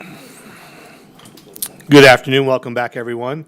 At this time, I'd like to introduce Major Jill Seymour with Polk County Sheriff's Office and our Safe Schools team, who's here to talk about the Florida Department of Education's FSAT report for 2023-2024. Good afternoon. As you all know, I was promoted back in February to major. We have a new captain. His name is Ryan Shea, and he is your district safety specialist. He is out right now on FMLA, so he will be presenting to you next month on that annual report, the booklet that you received in the past. So he'll give the big presentation on the annual report next month, but I'm going to let Tracy go over the FSAT because we have to report back to the state. Good afternoon. Good, sir. I'm Lieutenant Tracy Smith of the Polk County Sheriff's Office, Safe Schools. This information contained in this district best practices assessment and school security risk assessment are confidential and not open to public record. I will give you a summary of both those reports as required by the state statute. The objective of the best practices assessment is to demonstrate to the superintendent and board that school security risk assessments were completed on each school campus by October 1st, which is required by state statute. All risk assessments were reviewed individually by a member from the Office of Safe Schools for accuracy.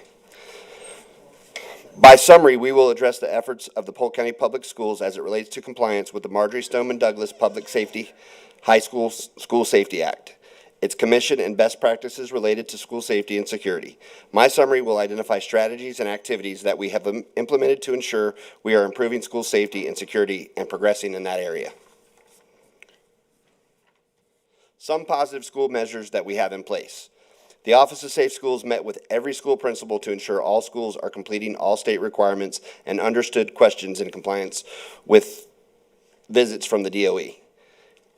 We implemented stationary metal detectors at all middle and high schools, 100% complete on perimeter fencing, conducted all emergency drills required by the state statute last year, promoted the Fortify Florida app as required by statute. The panic alert system was utilized and tested to comply with the 911 standards.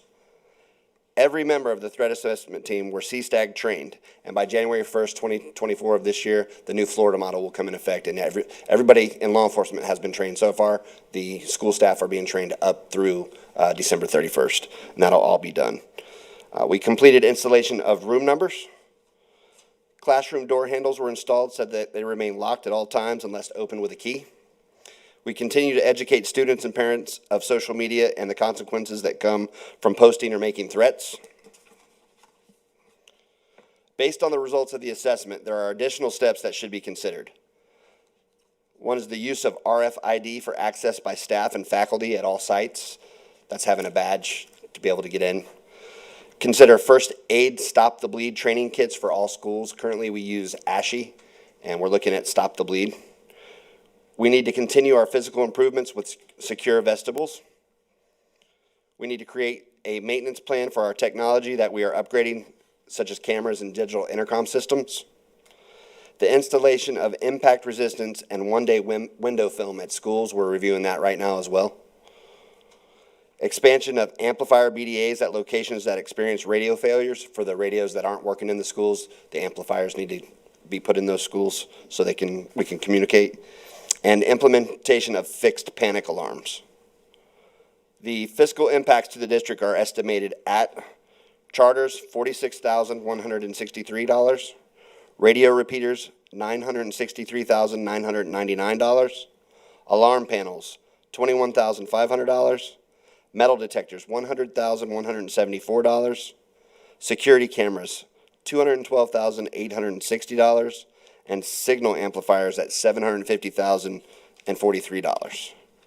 Based on our assessment, those are some of the steps that we should continue or initiate going forward with our safety and security measures in our schools. Any questions? Yes, ma'am. Okay, so here's my question. I know that we've done some of this already. Is this cost estimates that you gave us today to complete the work? Because some of that, without getting specific, has been done in different places. Help me. Yes, it is taking place, but those cost estimates are to finish the work. So that's what I'm asking. And that we're currently doing. Like the BDA amplifiers, we are already in the process. I think we have done, you got the spreadsheet.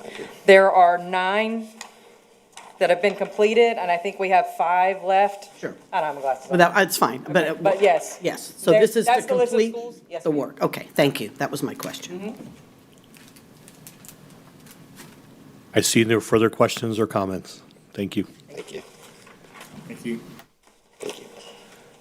Next up, we have Ann Pasco, Assistant Superintendent for Information Systems and Technology, who's here to provide some information about Fortnac. I keep wanting to say Fortinac, but it just doesn't sound right. Yeah, well, I don't have the time. When I retire, I'm going to specialize in helping people develop names that make sense.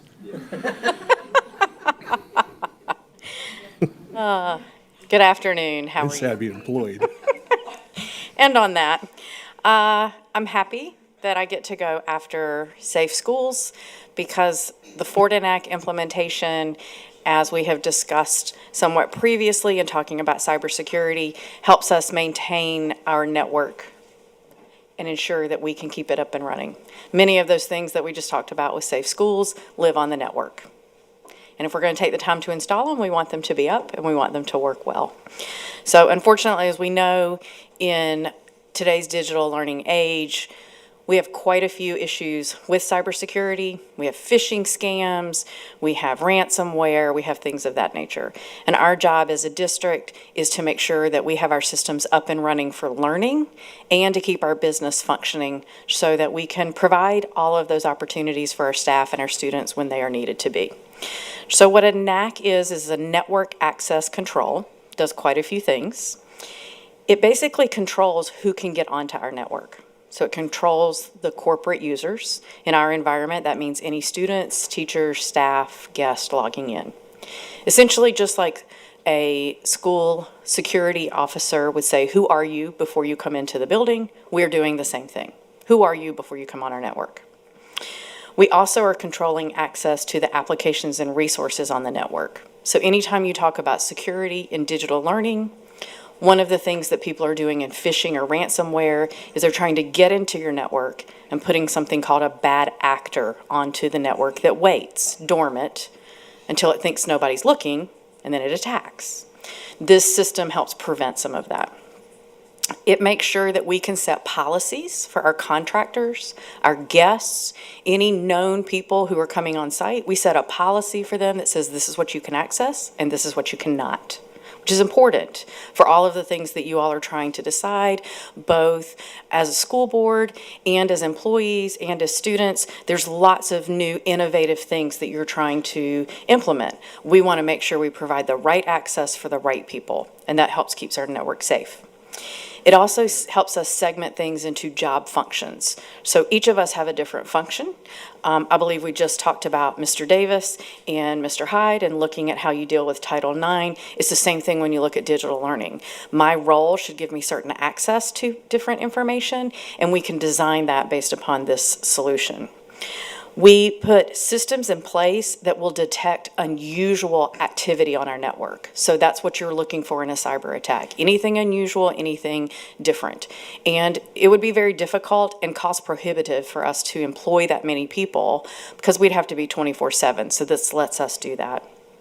It also automates an incident response. So as soon as we get an alert that we have an incident coming in, we can immediately automate our response, which helps us reduce what kind of downtime we might enact or what kind of downtime we might have for us to deal with coming back up. And then it helps us generate reports and insights so we can see people who are trying to get in. And then we can identify that and we can address that with education if it happens to be employees who made a decision that probably wasn't in the best interest for the network, or helps us contact Safe Schools if we have another issue that we need to address. Mr. Hyde, that's the end of my presentation. I'm not sure what questions we might have. Yeah, and I'll filter. If we need to go to closed, we have a closed session available. Thank you, sir. I see no questions or comments. Perfect. Thank you very Ms. much. Basco. Board members, there was an item on here. Should either item number 7 or number 8 require us to go to closed session for the purposes of you discussing anything related to school safety or safety of our IT network, we do not need that at this time. So moving on under budget and staffing, the next item, I'll invite Mr. Pitts, Chief of Staff, and Mr. Warren, Associate Superintendent over Human Resources, to join us at the podium.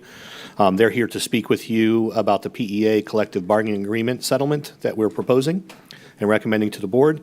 I am pleased to share that PEA overwhelmingly ratified the contract on Friday and sent us those results for each of their respective groups. Ms. Yoakum just walked in and missed me saying that. Ms. Yoakum, I was just explaining that PEA members overwhelmingly ratified or voted to recommend the contract before the board today.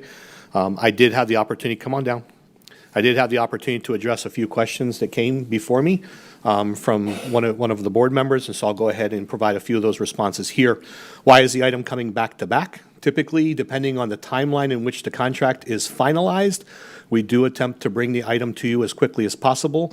The goal, as always, is to bring a ratified contract, to get approval for a ratified contract so that payroll can process all the payments to all employee groups affected by this contract prior to the winter holiday break. And so this would guarantee, this timeline, if approved by the board, it would guarantee that we would be allowed to address and have an adequate timeline for payroll. We were a few months delayed. We intentionally did not try and finish, and that's going to sound awkward, negotiations immediately at the start of the school year. We did that last year, as you recall, and that created an incredible hardship at the start of the school year on our processing team as far as payroll, and then it led to several errors when it came to paying our employees. And so this year we committed to providing a more appropriate timeline. Ms. Pasco's team is responsible for all the programming that goes in behind the scenes of an approved contract, and then ultimately it resides with payroll to ensure that it gets processed in a timely manner. So we do anticipate that with board approval, it would allow us to move forward and process those payments prior to winter break. Additionally, I was asked a question. There was language in the contract as it relates to a requirement that should the statute or rule change and it would impact our contract language, that we would have up to 10 days in which to sit down and bargain. My explanation again to that is, to date, we've not had a conflict as it relates to that. In essence, what it is, it's a protection for our employees. I have no issue with the language, because essentially all it does, we would never and we would not put ourselves in a position where we would violate statutory requirements. However, in the instance where our collective bargaining agreement now has a contradiction in statute or rule, we would be required to sit down with PEA and its bargaining team to discuss the impact to its employees. And that's provide, if nothing else, at least an explanation and address any questions or concerns that there may be. Finally, there were a few other questions that were a little bit more specific about the data and the analytics. As I shared, they overwhelmingly voted to ratify the contract in all three of their employee groups. And so this contract is here before you. And I'll go ahead and turn it over to Mr. Pitts, Mr. Warren, and I believe Ms. Yoakum has some comments as well. Mr. Pitts. Yeah, good afternoon, board members. It's a heavy lift. On both negotiating teams, I think we probably have close to 50, 60 folks that participate in this process. And I really like to thank Ms. Pasco. She's been very helpful this year. Ms. Jenkins' team and Mr. Warren. Mr. Warren does such a great job leading this process, and I'm going to let him give an executive summary to you this afternoon. Thank you. Thank you very much. If you want to follow along, board members, I'm going to go through with you the executive summary that I believe is posted in there for you electronically. The superintendent and district staff are pleased to recommend approval of the attached collective bargaining agreements for teachers, paraeducators, and educational support personnel. We have signed tentative agreements pending the ratification of the three PEA employee groups. Now, since this has been presented to you, it has been put out for a vote and has unanimously passed. In the teacher group, there were 2,296 folks that responded with yes and 109 no, so that means that we had 95.5% as yes. In the para group, there were 467 yes and 9 no for a 98.1% approval rating. And in the ESP group, 254 replying yes and 5 of no for a 98.1% passing. The results of the October 20th, 23 employee ratification vote will be provided, has been provided to you. And the representation of the total groups is 8,814 employees, roughly 6,795 teachers, 1,475 paraeducators, and 544 educational support personnel. The parties agreed to bifurcate the 23-24 negotiations, and on February 23, the board approved the ratified tentative agreements for the non-monetary contract language. In the interim, subcommittees addressed support staff salary compression and job description revisions, meeting on 7 occasions during May through August.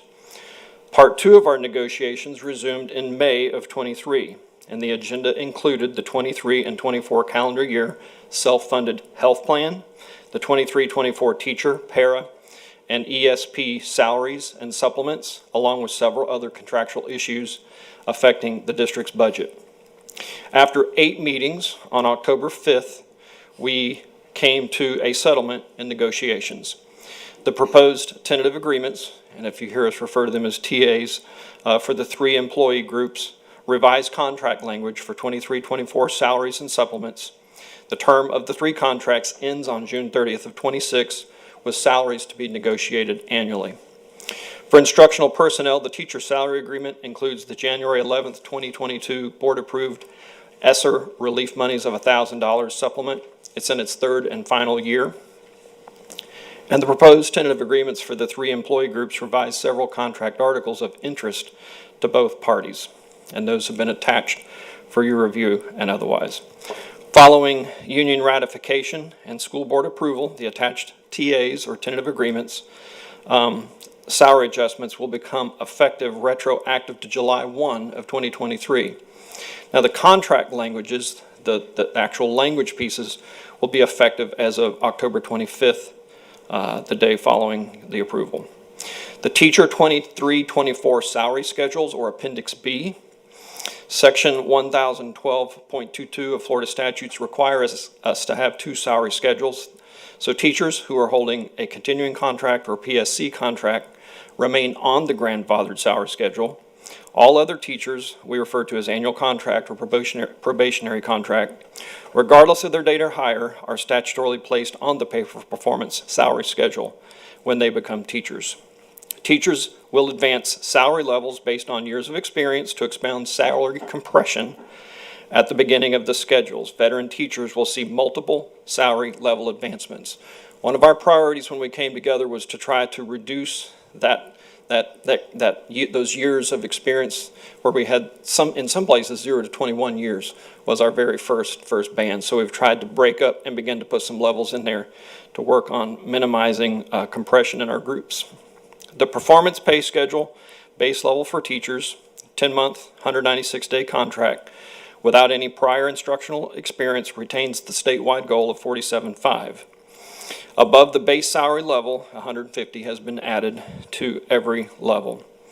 Our most experienced teachers that work the 10-month contract, holding either a continuing contract or PSC contract, and that are at the top level of the grandfathered salary schedule, will advance 7 levels. This advancement results in a change of annual base salary from $65,850 to $68,149, and that's a $2,299 increase. We are also excited this year. We pulled out a dean supplement that's typically found in Appendix C, and we developed a new dean salary schedule. So the settlement marks the creation of a new grandfathered and pay-for-performance dean salary schedule that reflects the $2,500 dean supplement in the base salary. And that should assist those employees relative to tax benefits and how that supplement is taxed.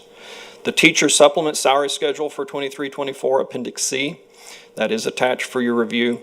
The district has committed to publish a supplement pay schedule annually by September 30th. So teacher groups will know when supplements will be paid. We have a lot of them as outlined in Appendix C, and also as codified through many of our MOUs and our grant funding opportunities. Mentor teachers will receive their regular hourly rate of pay for mentoring services, and many clarifications were added to the athletic supplements section, along with new sports. The settlement adds various supplements for athletics and clubs, including a new translation services supplement at $20 an hour. You'll notice the next summary is for ESP and paras. It's been summarized together. Employees will advance from 1 to 3 salary levels based on related work experience to expand salary compression at the beginning of the schedules. Veteran employees will see multiple salary level advancement. The settlement adds a new translation service supplement at $20 an hour. Again, that goes across all groups. And in longevity supplements were increased from $37 to $45 per 5-year increment. We also added for paraeducators a new LEAD CDAT supplement to serve as the Credential Department of Children and Families site contact. I think it's very important to draw our attention to the chart for the financial impact. The teacher impact of the salary package is $10,636,418. The paraeducator is $3,690,668. The ESP is $2,140,478. So our total salary package was $16,467,564 for what I've summarized to you. I would be remiss if we didn't also talk about the self-funded employee health plan, being the amount that the contribution has been put forward for health benefits, being a value of $13,742,400. So our total package across all three groups, insurance included, is $29,523,909. So I do want Ms. Yocum to have a moment to also offer remarks. And I wanted to, should we take some questions if you have some now, or wait till she summarizes? I can be flexible in either Why way. don't we let Ms. Yocum speak, because I see no one on the speakers list at this time. Thank you. And then this will give them a moment to reflect and gather their thoughts. Thank you for this opportunity. Both sides have worked really hard in subcommittees and just sitting tirelessly looking at spreadsheets, trying to pull out, what you guys actually did get from the state, what's available, what's not available. I think JD and I have probably spent 20 hours together just knee-deep in spreadsheets because this work is tedious, but it's important. I think that we've had the most money brought to the table this bargain in the last couple of years, which is why we were able to start the decompression. And you'll hear my remarks tonight as well when you are going to be voting on it. This is a good start. But we also know that our state isn't funding us appropriately. So we are going to have to look at a millage referendum to be able to compete with our surrounding counties so that we can continue to break up the compression. At the 47.5 level right now, I'm going to say it in every public forum I'm in, right now in the 47.5 level, we have 0 to 13 years of teaching experience all collapsed in that first pay level. We're able to start breaking it up now, but it's probably going to take 2 or 3 more years to fully break it up to where we're year for year experience again. In our support staff contracts, like Mr. Warren had said, we have a lot of our pay grades that are 0 to 21 years of experience collapsed because as we rolled up, and those of you that have been on the board for a while, and before Mr. Hyde was here, our ESPs, our secretaries, started at $8.56 an hour when I first became president. And our paras were at $9.12 an hour. We rolled up to $11 an hour because that was, as the constitutional amendment for state minimums rolled up, we had to move to 11. But what that did was the state did not appropriately fund everybody to get a $2 raise or a $3 raise. And so you saw the compression start in our support staff contracts. And then when we had to roll to 15, which was necessary because $11 is deplorable, $15 is really not a livable wage right now anyway in Florida with the amount of inflation we're seeing that most other states aren't seeing, but I digress on that. We had to move up to 15. But again, our state did not fund everybody to get a $4 an hour raise. And so you saw the compression again. So that's even going to take a little bit longer to break up. And so I know both sides are committed to a framework to break up the compression, but we're going to need some help locally to do that. Most of the other counties that we touch either have coastal properties that bring in more property value income to their school district, and or they have a millage referendum.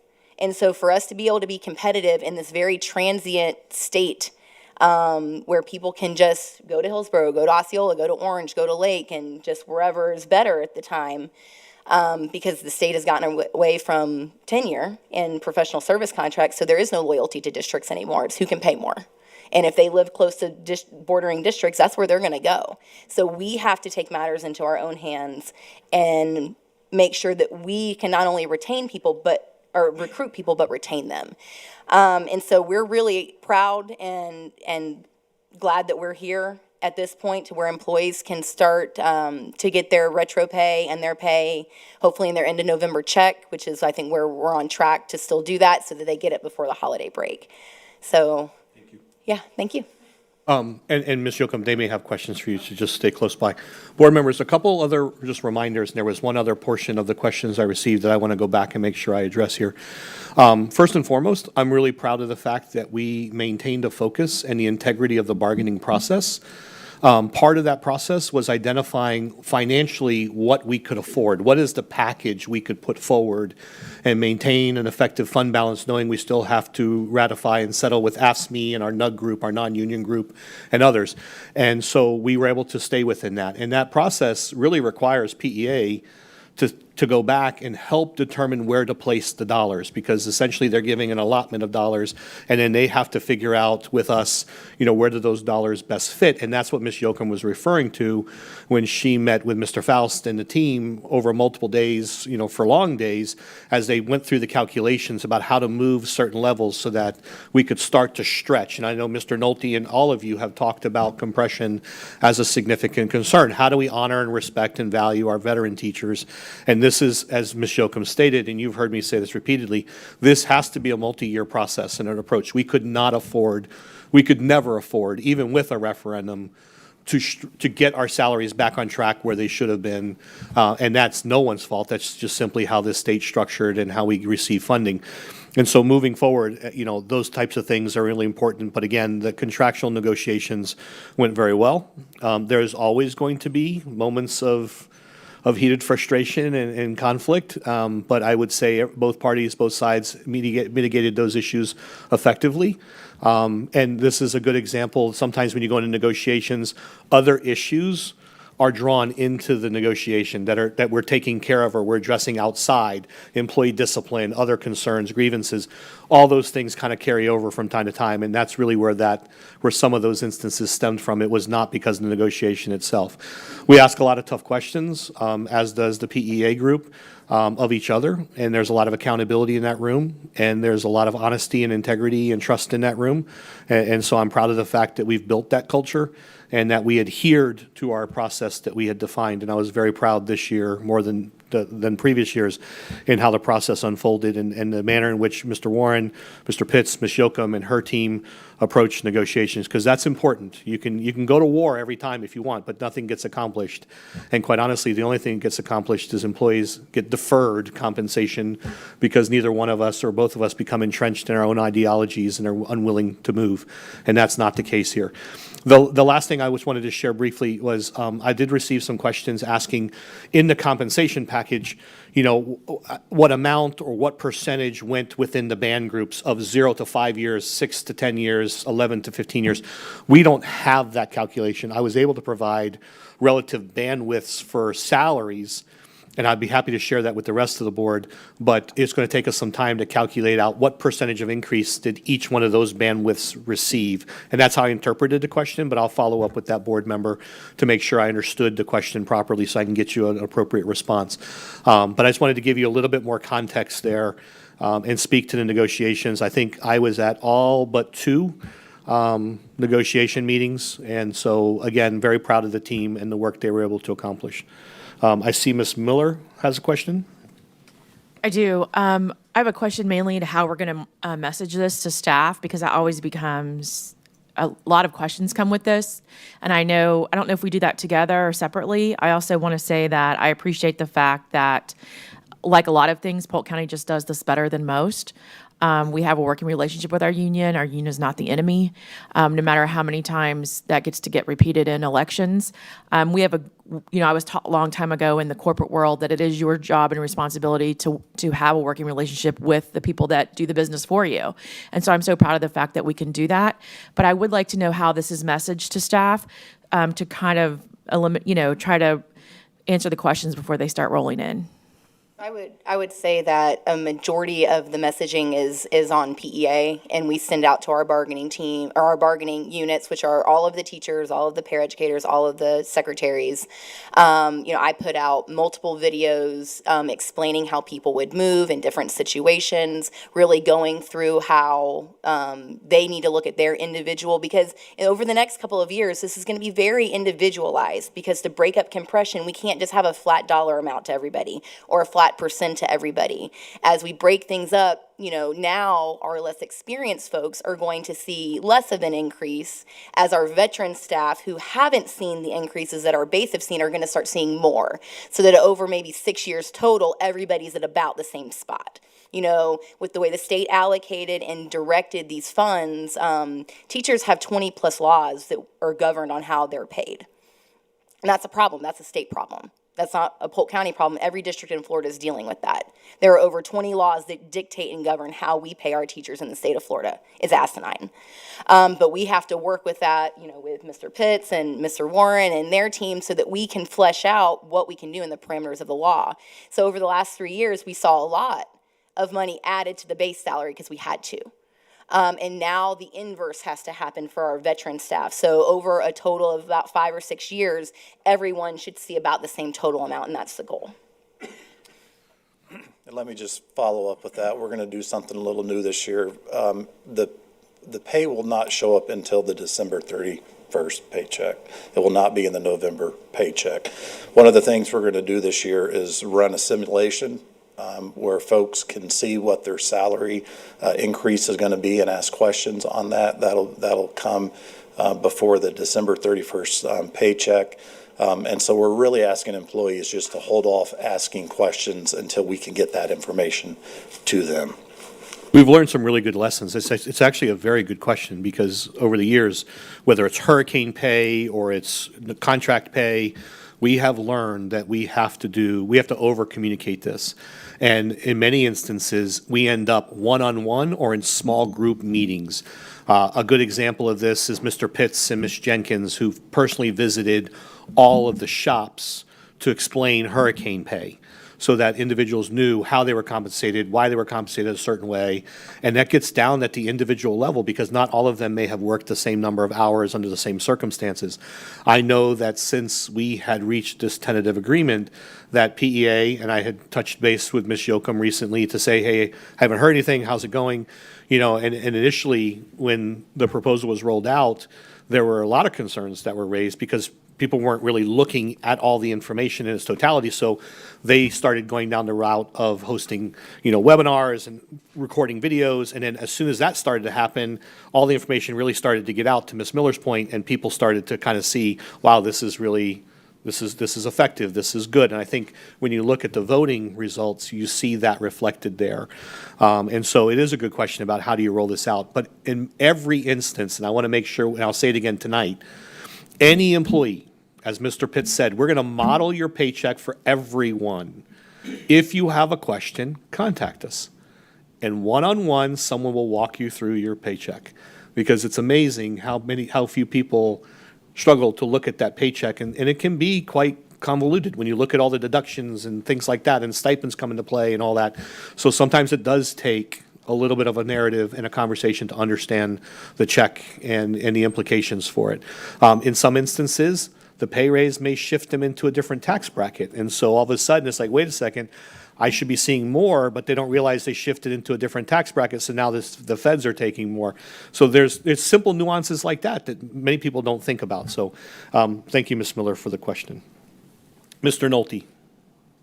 Well, I feel the teacher's pain because I taught for 36 and a half years, and I know, I think every teacher at the last school I was at for 26 years, every male teacher had an extra job the whole year practically. So I feel your pain.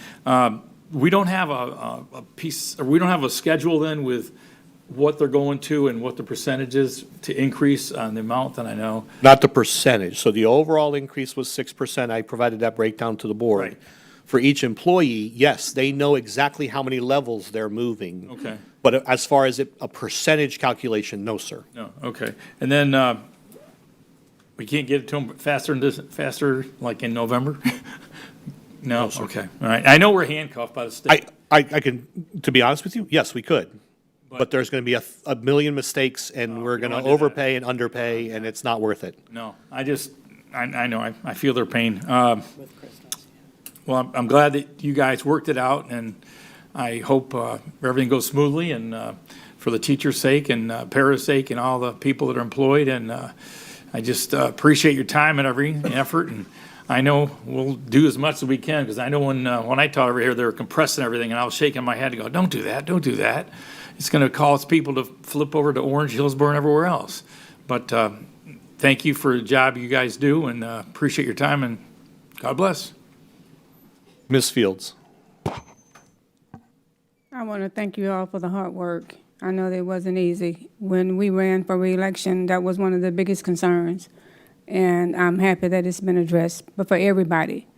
because we need to bring everybody to a better place so they can live and live comfortably. I am very thankful that you all are showing the health insurance piece, because that's important as a benefit for the staff to understand that that is a big benefit. So thank you for doing that, and I think we need to do more of that when we talk about what the salary and the benefits are, that we include the health insurance, because everybody knows it's a big piece, and there's discussion on what that's going to look like going forth. I agree with Ms. Miller. We need to make sure that the message is clear and the message is the same from both groups. So I'm sure that you guys will be getting together and making sure that we're sending the same message out. But again, congratulations and great job. Dr. Allen. Thank you, Superintendent. So for me, I just have a couple questions. And, you know, we are talking a lot about veteran teachers, and I want to make sure that there's a sense of accountability on that, right? So, and that's probably at the heart of, you know, one of the questions that I sent to Superintendent as it relates to years of service, right? So I think the first question I want to start with is, how do we define a veteran teacher? Are we defining a veteran teacher based on years of service? Or do we have some other way to define that? Now, and the reason I'm asking is because I want to be accountable, right? So going back to 2021, when we went through that special magistrate hearing, and I understand all the conflict around that, but now, right, this was our year. We're saying that we're going to honor veteran teachers. So I find it alarming, in a sense, that, and I know my question came in late, and that's okay. Here we are voting on this back-to-back as well. But my question is, if we look at this in 5-year increments, years of service, if that's how we're classifying veteran teachers. So if I look at, say, 14%, and you saw the numbers that I submitted, Superintendent Hyde, so tell me if I'm wrong. So say 14% of our teachers are in that category of 16 to 20 years. And then 9.5% approximately in 21 to 25 years of service, and so on, right? Because if we look at our workforce, is about 62% of 0 to 15 years, right? So my question then was to the superintendent, if I looked at those 5-year increments, what's the percentage of increase that they're receiving? If that's how we're interpreting a veteran teacher, because if I'm going to vote on this tonight, I want to make sure that I feel good about saying, yes, those, 1% of teachers that have given us 36 to 40 years of service, they're going to be a higher percent as far as salary increase than, the teacher that gave 16 to 20. If that makes sense. No, I gotcha. So how the teacher contract is going to be broken up is, like I had said before, and right now the first pay level, 47.5, 0 to 13 years of experience are all collapsed in that one pay level. So we are keeping, if they're coming in as a brand new teacher with no experience, no outside verified experience, they are staying at 47.5 with 0 years of experience. 1 to 3 years of experience are going to move 1 level. 4 to 5 years of experience are going to move 2 levels. 6 to 7 years of experience are moving 3 levels. 8 to 9 years of experience are moving 4 levels. 10 to 11 years of experience are moving 5 levels. 12 to 13 years of experience are moving 6 levels. And that's all in the first pay level, AAD. On the second pay level, AAE and down, everybody will move 6 levels down so that we can start to break that up. And that was the easiest way, because right now, our personnel system, SAP, is limited. And you guys are moving and migrating to a new system, but that takes time too. And so it was easier on their end, on the logistics side of things, where Pasco's dealing with the IT programming and whatnot, to break up that first level based on years of experience, and then move everybody down where that last band broke up, move everybody down 6 levels. And on the grandfathered side, they're moving 7 levels down. And so, veteran teacher, usually statewide, we say, it's 10 or more years. And so we say that kind of in a loose term, that it's people with teaching experience that have been around for 10 or more years that have been in the classroom. And so, but we're breaking those bands down specifically, as I had just stated, with knowing the limitations in the programming side of things right now as you all are migrating to a new system. Yeah. Also, Dr. Allen, in your attachments, if you want to review back, because there was a lot in the teacher PDF. It was almost a ream of paper, I know.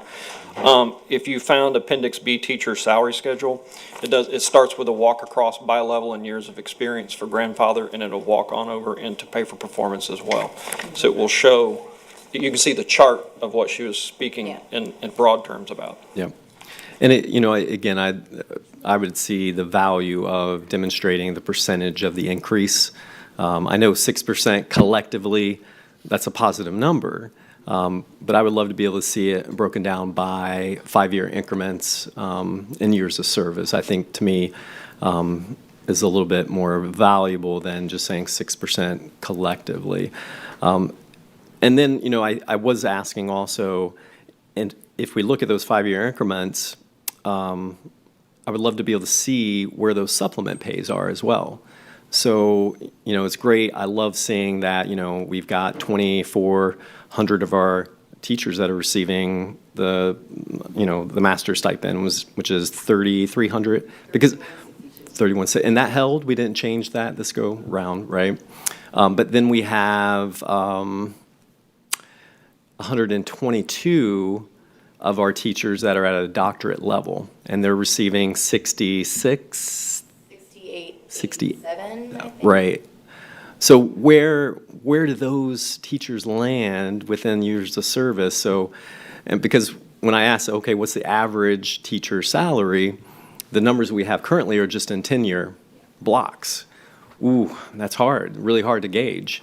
And then also the stacked supplements, I would love to see that as well, so I could really see a good picture of that 5-year increment and what that average salary is, including stipends, and including those supplementals. I'm surprised we don't have that data. Well, I can explain why we don't have the data. It's not relevant to the salary schedule. You could have a 5th-year teacher with a doctorate. You could have a 1st-year teacher with a doctorate who's going to earn that stipend. It's not relevant to their salary. That is a salary supplement. And because not everybody gets it, it skews the average, which is why I gave you a salary average with benefits.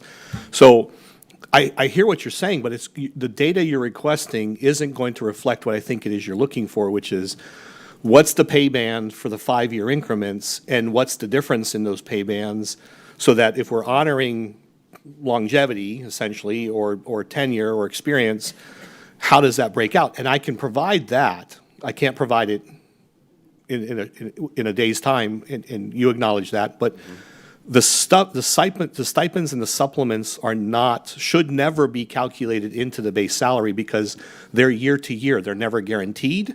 And quite frankly, if we found ourselves in a budgetary constraint in the future, I would argue the district would probably negotiate stipends and supplements versus trying to do anything with base salary in the future.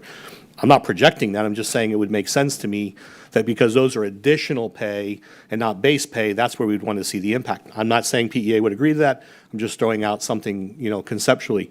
We can provide you with the breakdown by 5-year increments, and we can show, and a difference too, Dr. Allen, if you follow me for a second, the 7 steps that would take place for a veteran teacher with years 26 through 30 years of experience is going to be vastly different than the same 7 steps that occur with a teacher who's at year 16 through 20. Because just the salary disproportionality in there alone is not going to always be equalized. And because we've not had a steady step in lane for a very long time. And as was mentioned, we ended up consolidating and compressing all the salaries. So you had multiple year, 10, 15-year veterans making the same amount of money as first-year teachers. So that's why it's a multiple-year process to get away from that, because we're going to leave the base, but keep moving experienced teachers along so we can create that space between them based off their years of experience, and again, obviously through performance pay. So it's a complicated process. It's an interesting question, but I would just say that the stipends and the supplements may not necessarily impact. We don't include those in the salary calculation because those are in addition to. I could provide, if it would be an interest to you and the board, we could look to see how many stipends are earned within a pay grade, but I'd be reluctant to tie it to the salary to show what an increase an employee would earn, because again, it's so unique to the individual who's receiving it. That's my concern with including that. But we could definitely show you as a percentage, do we see more people in the first 5 to 10 years of working for us that earn the bulk of stipends? I mean, we could probably look for something like that. That's going to take some time, though. That's going to take a week or so for the team to calculate out. Yep, and that's why I asked those second. I mean, I thought the most important thing for me was I would love to see the percentage increase of 5-year increments from 16 years down. Because then, to me, I'm saying, hey, collectively, yes, we're honoring our veteran teachers. And I will also add, like with most of the supplements in Appendix C, they could fluctuate year to year because you might be a team leader one year, but maybe not the next. And so those supplements ebb and flow depending on the person. Now, with the advanced degrees, again, one of the 20 plus laws that govern how we pay teachers, this is a law that was from 2011 where the grandfathered schedule was able to include their advanced degrees in their base pay. And that's why you see the grandfathered has those lanes, because we're required to keep those. After 2011, when we no longer could have professional service contract, we had to move to a pay for performance across the state. And those advanced degrees could no longer be part of their base salary. And so they are, and it just is what it is. We can work to change those laws, which we advocate for. But the law is the law right now. And so that's why you see some of those differences too. And to Mr. Hyde's point, where that would skew your actual base pay because of the way we have to pay people out due to Florida statute. Yeah. So, Dr. Allen, if you were to look, and for other board members, in one of the attachments, PEA teachers tentative agreement that Mr. Warren was pointing out, it starts on page 43, Teacher Appendix B. We could take that table and calculate and work to calculate out a percentage, Dr. Allen, because if you look on there, it shows, how many levels each one of those groups moved. We could work backwards from there and determine what percentage of each one of them respectively got. And I'm assuming that what you'd like to see is an upward trajectory where those at the lower end may be getting really 2% plus the 2.6 for insurance, which is 4.6, and those at the upper end may actually be getting 8% because they got the 2.6 in insurance plus they got a larger disproportionate. Is that what you're looking for? So that way I can know what we can calculate for you? Okay. Indeed. And we can look at that. We can try and calculate that as quickly as possible. Yep. And, again, I would say thank you for adding the insurance element to that. It's good to see that. I was wondering why that language changed in that. And I think the language change was in relation to the insurance committee. And, my question to the superintendent, because in the MOU, it noted 6 members from PEA would be representative within that committee, right? So then I wanted to know, okay, if there's a majority of that's comprising of that committee, why did we change the language from will to may as it relates to the committee outcomes? Yeah, I can speak to that.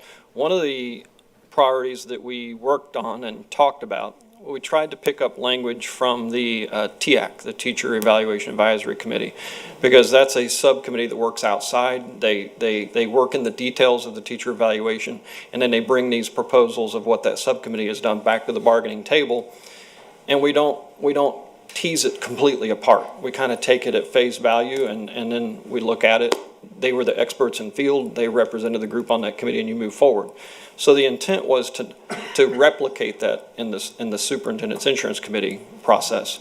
And so as management presented that language, it went from the will to may to ensure that as whatever proposals or was being brought back from those SIC meetings, The bargaining group they still had that right to bargain and provide feedback for the whole group or otherwise. So that was why that language changed. We were really trying to make the process more efficient, so risk management and otherwise, we wouldn't have to continually unpack what had happened or go back to the larger group back and forth. But that was where the language ended when we TA'd on that. Okay. Thank you. I think that's all I have at this point, Superintendent. Thank you, Dr. Allen. Mr. Sharpless? Hello. First, I just want to say thank you all for your collaborative effort to come to a resolution, and our teachers deserve, and also our paraeducators and everyone else that's in this agreement deserve to be paid much more than we can afford. I'm the first to say that. One of my priorities when I was running for office was to recruit and retain staff, and so one question I have, I understand with the compression we're working on retaining staff. When it comes to the supplements, are we offering any supplement for teachers or paraeducators or anyone to teach in schools that are hard to fill positions? Is there anything in our contract about that? Just curious. We approach this in several different ways. We already have embedded in Appendix C what is called a critical teacher supplement. It comes out every year from the Department of Education. It defines what those contents are, and we remunerate those folks via the amount that's agreed upon in bargaining for the supplement for that particular piece. Separate and apart from Appendix C and the supplements, we also discuss MOUs during the year to address schools, turnaround schools, and activities at those schools. To try to help with the recruitment and retention of staff there. So I think we're trying to hit this in multiple ways. Separate and apart from bargaining of what you're seeing here, we have multiple pathways that we're working with toward teacher certification, providing pathways for paras or ESPs or folks that wish to get teacher certified and come and teach in some of those hard to fill areas as well. Okay. That was just a concern on, go ahead. We also have with the same time we bargained the critical shortage supplement, we also bargained a Title I supplement, which is about 94 of our schools are designated as Title I, which those also tend to correlate and be some of the same as our hard to fill schools as well. And so those teachers get $500 for being at a Title I school, and support staff get $200 just for working at a Title I school. And so we've been trying to address those as we move along through supplements as well. I just didn't see when I looked on, I don't see where I can find Appendix C in the attachments, so maybe I missed that, just so I can see where the supplements were. It should be there because we signed off on it, because we did add some supplements for athletics and some clubs, the translation services, so it should be in your packet. And Maybe I just saw overlooked it. When I reviewed it, it's probably after the teacher Appendix B, because they tend to put them in order. The one I saw went from B to D, so maybe I'm scrolling through now to see if I can find that. That was my big question. I want to make sure we're doing what we can to financially incentivize teachers to go teach at some of our hard to fill schools, so that way we have quality staff. Thank you. Ms. Cunningham? Thank you. I just too want to echo what my colleagues have said, that this is yeoman's work for time, patience, and dedication on all of your parts. It is so important, as we've always said, it's an old cliche, but you put your money where your mouth is. I mean, we sit up here and we praise our teachers and our staff at all levels. And there's been years when, it's been proposed to only do one group of individuals, and I don't care for that. I think if you're going to address salaries, it needs to be done across the board, which is what you all have done. So I'm very grateful to you on behalf of our staff throughout the district.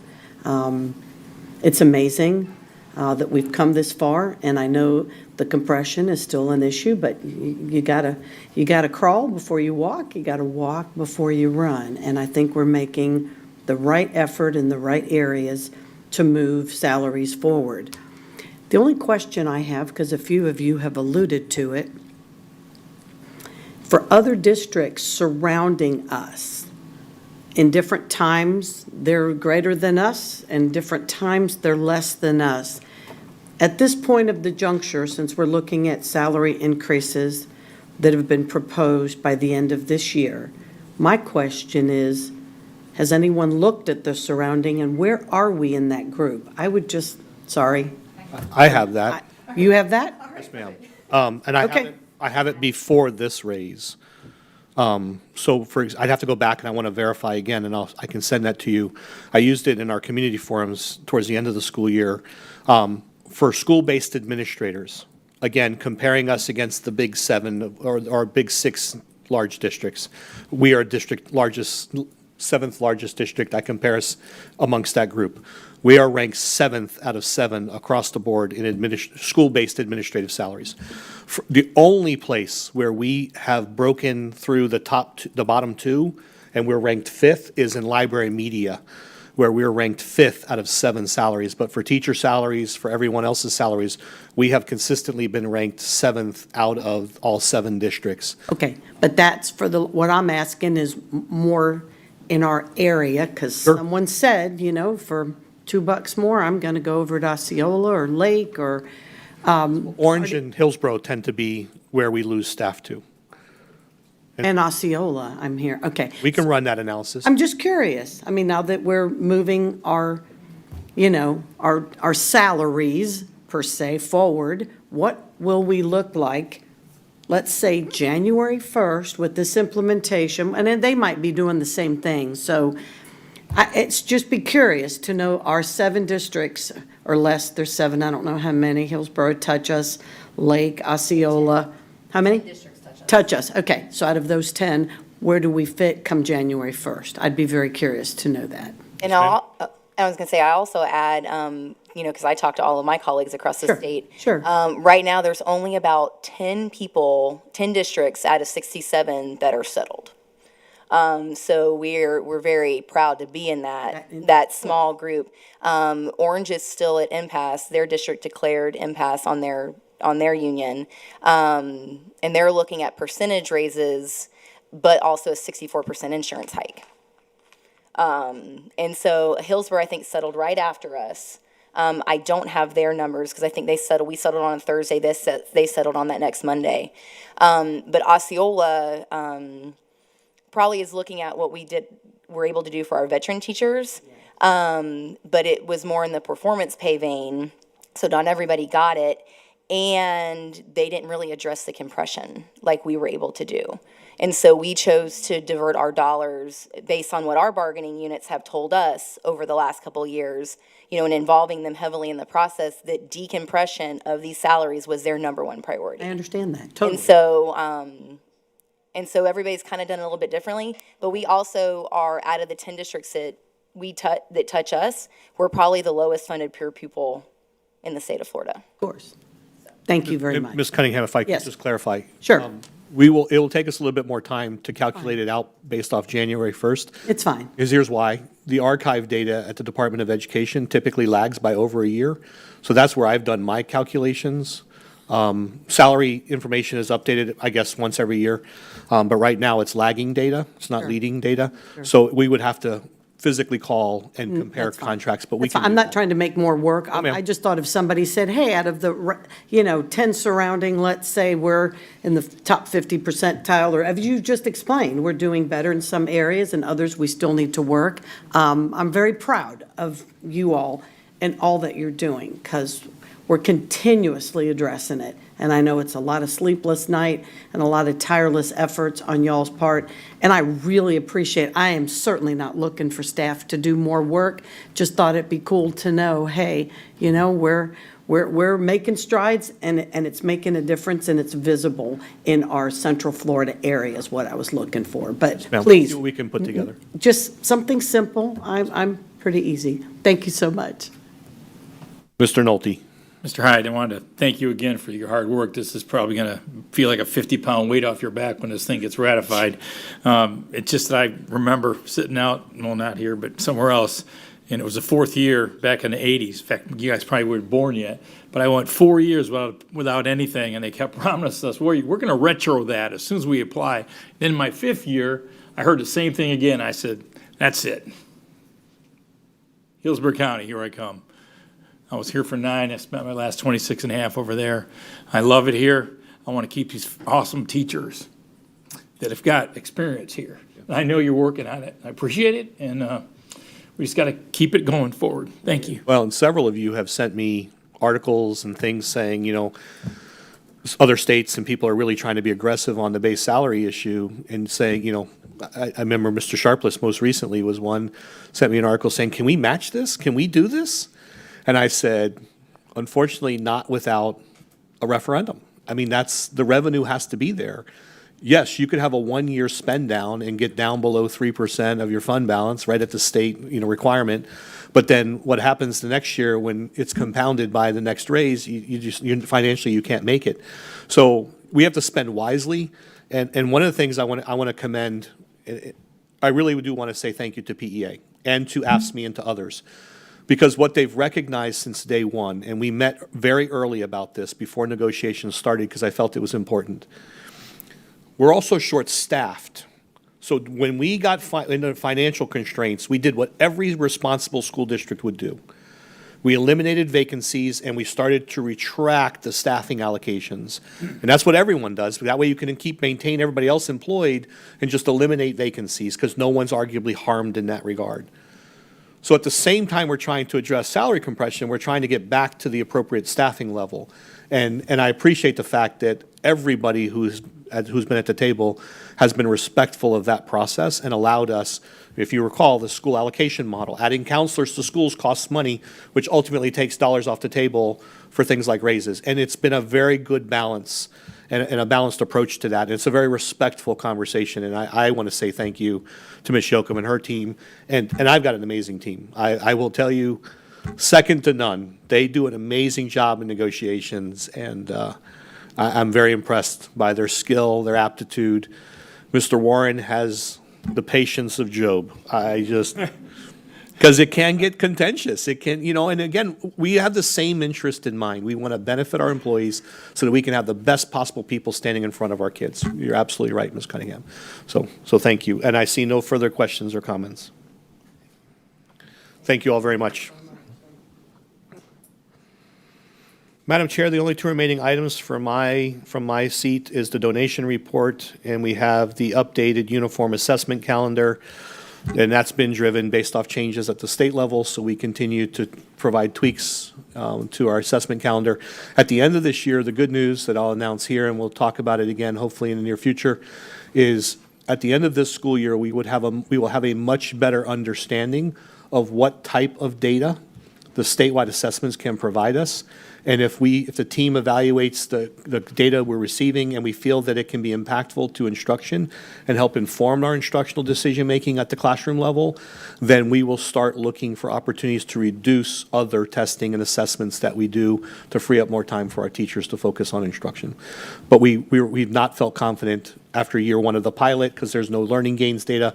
But once we get through this year, we will feel more confident next year to bring back an assessment calendar that may actually show a reduction in the number of assessments that we administer, so long as we're still getting the same meaningful, relevant data for our classroom staff. So, Madam Chair, that concludes my portion of the workshop. The next item on our agenda is to go through the board agenda for this evening.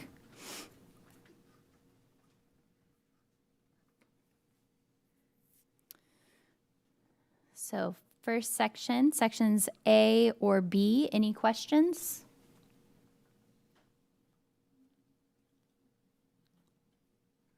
Sections D, approval of the minutes.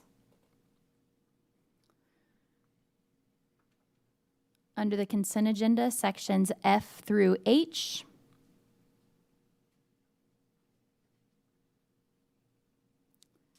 Seeing none, sections I through J.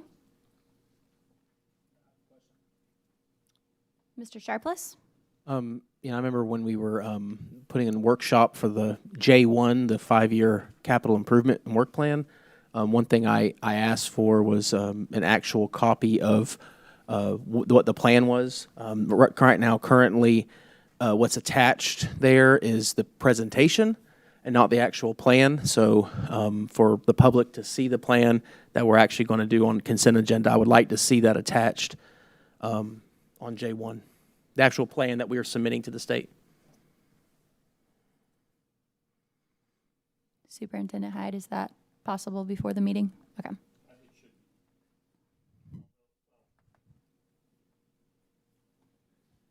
It may be, if you recall, Mr. Fix was able to address one of the questions. One of the reasons it's not finalized is the state has not opened up a certain platform in which we have to report this information. So regardless of what misinformation is being shared out in the community, there are some things that may limit our ability to basically produce the final plan. However, I will ask Mr. Fix if they're confident in doing that today.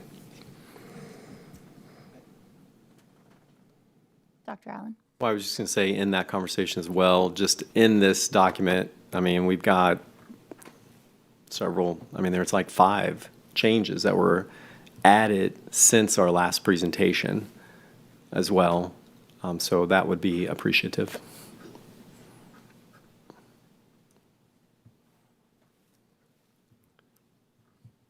Is J1 okay to stay on the consent agenda, or were you all wanting to move it to the action item?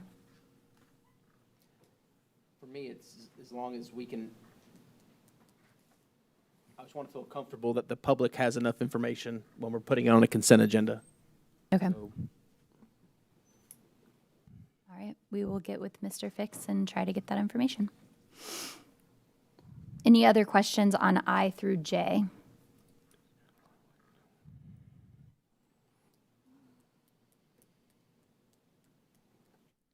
All right. K through L?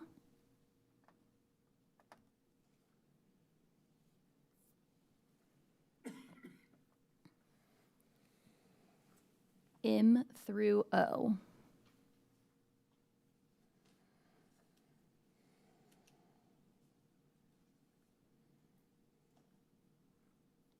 Seeing none, we'll move to the action agenda, section P.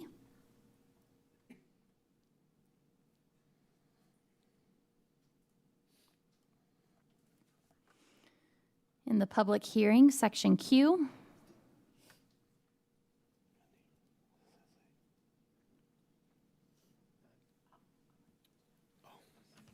Dr. Allen. Comment, Superintendent Hyde, on the, did you pulled the one policy out? Is that right? Or? No, sir. No?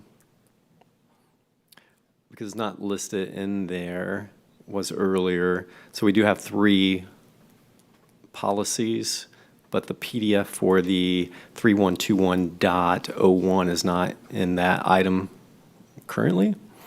I don't know where it went to. Correct. There are some other policies that were being deferred till November and December, as according to Mr. Davis. These policies here do not require that delay, but I can have him here this evening to explain that as well. I know initially that one was there. So that one PDF that lists pretty much the executive summary has the 3. So, okay. Thanks for the clarification on that one. Madam Chair, I have Mr. Fix here if we'd like to ask him if they can provide a final plan, and if not, the reasoning behind it. Mr. Fix, if you'd please come to the podium. Well, I'm sorry, Madam Chair, this is yours to direct. I apologize. Did they leave the door unlocked for you this time? How kind of them. Right after that meeting, I think it was Wendy got with whomever and got that fixed. Thank you, Wendy. What we can provide to you all is a sheet that has all the projects listed and the amounts in the various years, which is the sheets then that we use to fill out the tentative work plan that goes into EFS, the state. The state still hasn't opened it yet. We thought by now for sure it would be opened. And part of the reason we had this come at this point was because then we'd be able to print that off, bring it to you, and show you what we submitted to the state. But they haven't opened that yet. So what we can do is we can provide you, and I can have it go printed. It's very colorful, but it is, I think they're on either legal or ledger sheets, and it has every project and all the costs in every year all the way across, that we then use that to then fill in all of the EFS that we can then bring back and say, okay, this is what was turned to the state based on the capital plan that you approved. So you first have to approve a 5-year capital plan that can then be filled out into EFS, that is the tentative work plan that then is sent off to the state. So to Mr. Sharpless's earlier question, does this current attachment reflect the complete 5-year plan, including errors that were, or schools that were left off the list after following the last conversation with the board? It does, and it does so in a very brief, user-friendly form. That isn't the form. So, for example, if you remember the last time, Mr. McLemore had gone and taken the state's document, the EFS, printed it out, filled out the things that we could fill out, not taking into account those couple things that brought up that we said, hey, we want to see. In the 5th year, I think, was planning dollars for Crystal Lake, and there was something else that Stambaugh we had agreed and was already there, but we had forgot to list it. He printed it off, filled out the things we could, but there are amounts on the dollar amounts that the state populates that we couldn't change. And we brought it to you and said, okay, here it is. This is what it's going to look like, but we can't bring you that final version until the state opens it up, allows us to enter it in. Then we can print it off and bring it back to you. I hope that kind of explains it, because even as I explain it, it sounds a little confusing, but that's how the state does it. I mean, I did put my hand up, but maybe could you address, because we have 5 additional projects that are here that were not there, right, when we initially got in the work session. Can you maybe speak to those briefly then? And they're highlighted, correct? Correct. Oh, well, let me just briefly say the one, for example, earlier on when I was referencing these sheets that would be very detailed, they look somewhat similar like this, except they'd have a lot more information on them. But we're showing, for example, in year 1, the Spook Hill Elementary cafeteria, that's ongoing as we're speaking right now. The Southwest Middle gym locker rooms. So that came to you in the time before we first presented the plan. It had come to us that the locker rooms were value engineered out of the original Southwest Middle School design. And if you recall, at that time, prices were escalating very rapidly. And there was a back and forth between the architect and the builder and so on that caused that project to delay. When I came back to the district, it was actually the regional superintendent, Beth Nave, made me aware of the situation in the locker room and how that had been value engineered out, and said, can you take this to the board and ask for this to be added back in? Well, that occurred in the interim of this going on. So that you saw that and approved that in a separate item, but we added it here to show you, okay, we're including that. Then the other thing that, and then of course, then in year 3, the Southwest Middle Gym locker rooms. Then in year 4, the planning dollars for Floral Elementary. Then the 2 things we had talked about in year 5, Jerry Stambaugh Middle School addition, and then the modernization replacement for Floral Avenue Elementary, making sure all that was encapsulated in here. All right, thank you.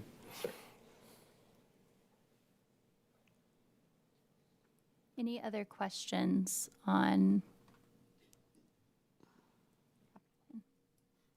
All right. Madam Chair, Mr. Davis also re-entered the room in case there were questions about the policies.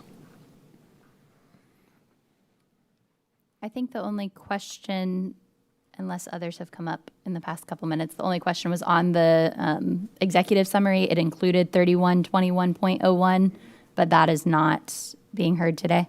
Correct. That policy was being updated based on last year's legislative session, and Ms. Dodge had started that process before she left. That was when it was first brought to you. In the meantime, a new update came out in July with a bunch of new changes based on the recent session. And so Neola had already started working on an update on that policy on our current language, not realizing we had another update in the mix. So they combined the two into the latest draft that we just brought to you at the last work session. So instead of doing two updates to the same policy, we are just going to defer it to the next meeting after we've had the public notice put out, and then you'll just get all of the updates in one policy when it comes up, I think, in December. Thank you. Dr. Allen? Yeah. So I'm wondering, I was going to bring this forward, but now that we've pulled this for tonight, Superintendent, you sent that email back in September, I think 22nd, when you sent it, in regards to some of the initiatives that you're going to bring forward as it relates to this topic. I'm wondering if that can be codified and moved into this policy moving forward when it comes back to us as a recommendation. Yeah, I think we'd have time to do that, sure. Absolutely. Okay, great, thank you. As long as it's completed by the time we advertise, we'll be fine. Okay. Mr. Bridges, make sure I know that deadline. We need to make I want to have a late homework assignment. He's not even in the room. She heard him. Somehow she heard him. Any other questions on the agenda up to the public hearing?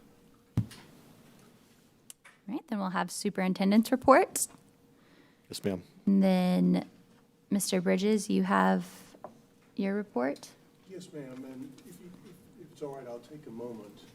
I have 3 items tonight. One is the routine authority to advertise the upcoming public hearing, but there are 2 other items that I want to take up.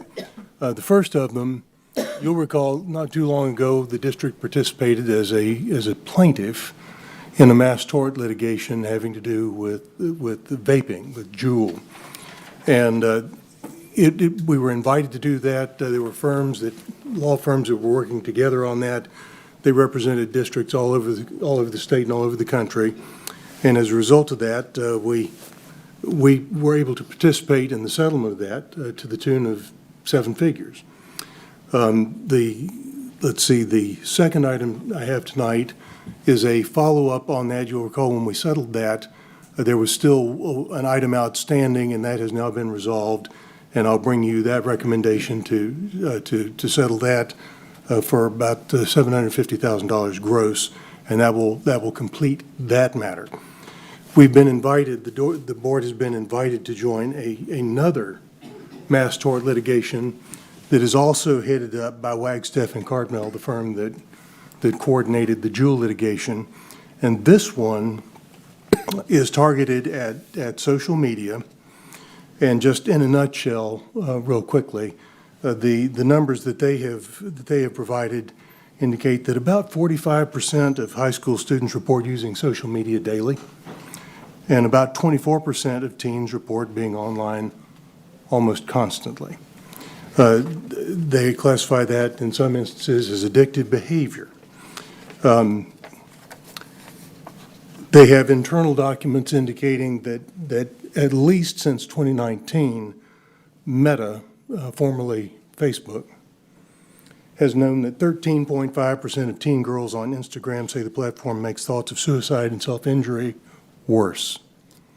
That 17% of teen girl Instagram users say the platform makes eating issues, anorexia and bulimia and that sort of thing, worse. That social media, in fact, makes body image issues worse for 1 in 3 teen girls. We're just talking about girls right now. And knowing that, they set a 3-year goal to increase and create more products for preteens. That's the sort of issue that they're addressing. They also have statistics showing that 95% of children use YouTube, 67% of children use TikTok, and 59% of children use Snapchat. There have been Surgeon General's advisories concerning that. And now, then they raise the issue that social media addiction is a term that's now been coined by researchers, and it is in common use.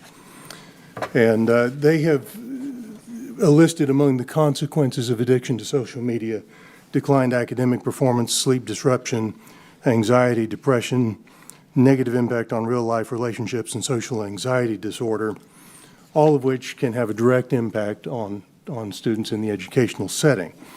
The social media defendants that they have identified thus far are Meta, including Facebook and Instagram, Snapchat, TikTok, and Google, which is, of course, the host for YouTube. They have identified as potential impact on schools the negative impacts on the educational process, major distraction for students, teachers, and administrators, drain of resources that have to be diverted to that, additional student support services to address those issues as they arrive, and policing. And they've identified economic impact on schools that they wish to pursue, including hiring extra personnel to investigate, intervene, and provide support, hiring outside firms to provide education, training, or counseling, and purchasing internet and email monitoring software to monitor for red flags. I can go into it in more detail if you wish, but suffice to say, this is a litigation that they propose to represent school districts on a contingency fee basis. If they don't recover anything, there's no expense to the school boards. They will use a public nuisance litigation model like they did in the Jewel litigation. And it was also used in the 1990s, you remember, with the original tobacco litigation that drove Philip Morris down. They will seek past and future expenses for schools dealing with social media use on campus, injunctive relief to require social media companies to take affirmative steps to combat teen use, and punitive damages, financial penalties to punish social media companies for that intentional conduct. So that is what is proposed. So far, I think about 30, about 30 districts in Florida have signed up with additional districts likely to come online. And if you are so inclined, I'll bring that to you this afternoon. Once again, there's no cost. I view it as a no-risk proposition for the school board. Don't know what the outcome in this one might be. They indicate potentially that it could be significantly more than the Jewel litigation was, since it is so pervasive. But that is, once again, it's a no-risk effort for the school board. What we would do is sign up, and then we would participate in some initial discovery, which would probably take an initial investment of several hours of district time to provide some basic data to them. And as they analyze that, they may have additional requests for us. And then, they run the litigation, and at some point, they either try the case or they settle the case and bring a recommendation or proposal to the school board for settlement. So if you are so inclined, I'll bring you that recommendation this evening, and you can authorize us to enter into that litigation. The other number 2 item I had there, once again, I mentioned earlier, the Jewel litigation. When we resolved that, you'll recall they left open-ended a sort of a cleanup settlement that if sufficient number of districts signed up and settled, that there would be additional revenues coming. That, in fact, has transpired, and they have recommended that to us that our participation in that would be about $750,000 gross before fees and costs. And I would recommend to you that you accept that and authorize the superintendent and myself to complete necessary documents to do that. But I'll bring both of those to you at the board for official action. Thank you, Mr. Bridges. Yes, ma'am. Any questions on Mr. Bridges' report? Ms. Fields? I had a question on the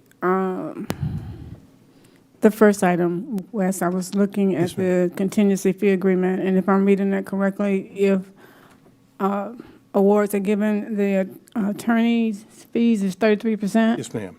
of whatever we, Yes, ma'am, with the total recovery. okay, and then the other would be dispersed how? The Jewel settlement, Yes. it'll be dispersed the same way the first one does. It'll go to general revenue. Well, whenever the funds come in, it would be dispersed to the districts to go into general revenue to be used as the district sees fit. Okay, and then Superintendent Howard, I guess at some point in time, we would talk about how those dollars that we have been awarded would go back into the tobacco, the vaping program, or however we're going to do that. Absolutely. So we will begin getting estimates now that we know roughly how much money we can anticipate, and we're getting closer to that settlement agreement. But it would be a combination of both educational programming, as we talked about, and also anti-vape detection devices in our restrooms and other areas. Thank you. Yes, ma'am. All right. Seeing no other questions, we do not have an auditor's report today. And then we'll have board member comments and public comments before we adjourn. Any questions on anything from the agenda? All right, seeing none, we'll go back to the work session. So under old business, we have redistricting. We had this conversation extensively at our last board meeting. However, Mr. Bridges was not with us, so he, I think, got filled in by many yesterday when he returned on what was awaiting for him. And I know he had some comments he wanted to share about it, kind of where we are in the process. Just as I know we had talked last time a little bit about the timeline for it. So most districts actually completed this in 2021. And at that point, we deferred to doing it in 2023. So there is quite a bit of concern of if we defer again for another 2 years, that the state is not going to look kindly on that. But Mr. Bridges, if you want to go ahead. Sure, I'll just briefly run down the statutory requirement for you. The Florida Statute 1001.36 talks about district school board member residence areas. And this statute changed a little bit this year. Prior to the end of this year's legislative session, redistricting, if you did it, it had to take place in an odd-numbered year. That has now changed, and now the requirement is it has to be done no later than 270 days before a general election. Now, there was some debate over what is the meaning of general election with respect to school districts, since school board members are frequently elected in August at the primary election. But general election is a term of art, and it refers to the November election. So you would take the election date, back out 270 days, and that gives you the deadline by which you would need to comply with this if you did it in an election year. The chair is correct. There was discussion about this in 2021, and I think just because of the timing, it was determined that it would require a race to the finish to get it done before the deadline in 2021. And so it was moved forward. What the statute says for school district, well, first off, the statute addresses the constitutionally constituted school boards that have a minimum of 5 members. Of course, ours has 7. And there is a paragraph in the statute that speaks directly to boards with 7 members. For those school districts which have 7 district school board members, the district may be divided into 5 district school board member residence areas with 2 school board members at large, or the district may be divided into 7 district school board member residence areas. And in Polk County, of course, you are divided into 7 school board member district residence areas. In that case, the residence areas shall be numbered 1 to 7, which we do, and shall be equal in population as nearly as practicable. Now, my recollection is that we haven't done this since about 2012, and there have been some significant growth areas in Polk County since that time.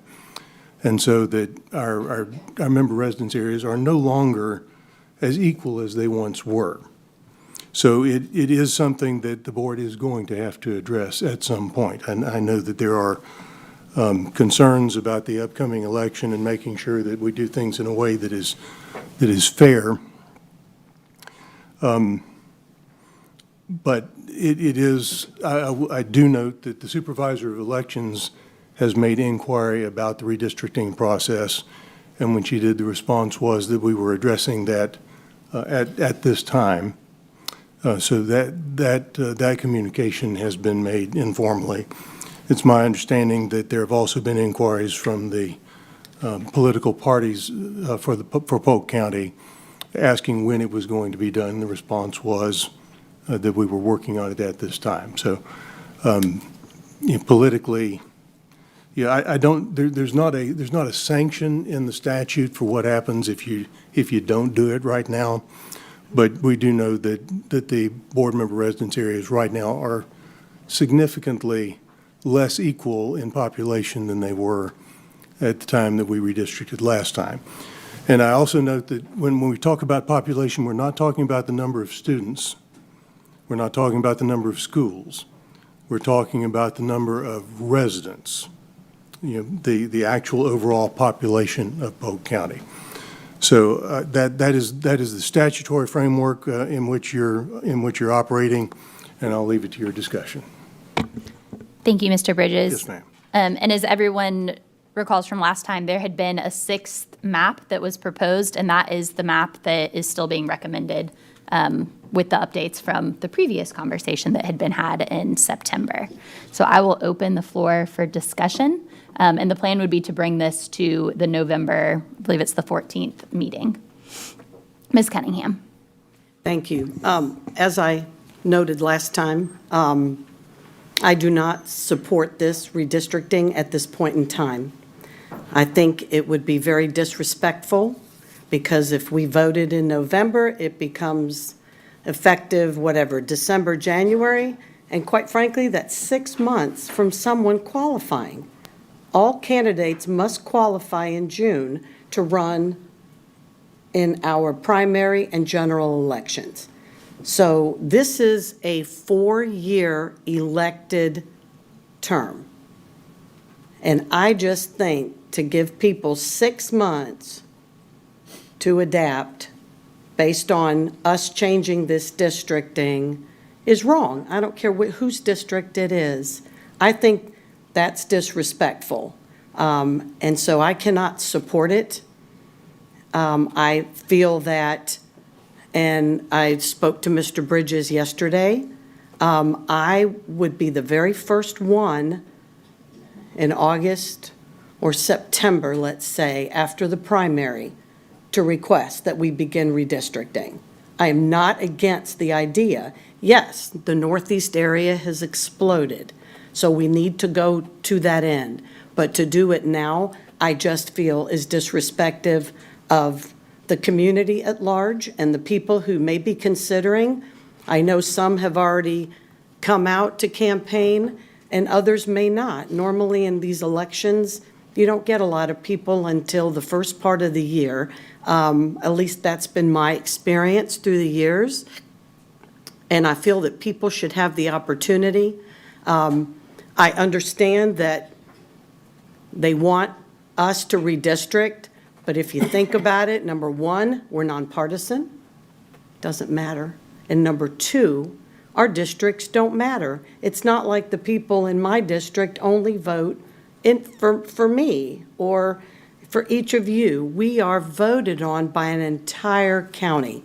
So to make that redistricting today, in November, versus a year from now or 7-8 months from now after the election, I don't think it makes the difference. If this was partisan and we were voted on only based on the people in our district, I would feel very differently. But as such, I don't. And it is a 4-year term, so if this was done next year and it's allowed to be done, it is not done in odd numbered years any longer. They did change that part. So I think we have the opportunity, in my opinion, to do what's right and honor the district boundaries for the upcoming election that's less than a year away. And again, qualifying is in June. So that is how I personally feel. Thank you. Ms. Miller?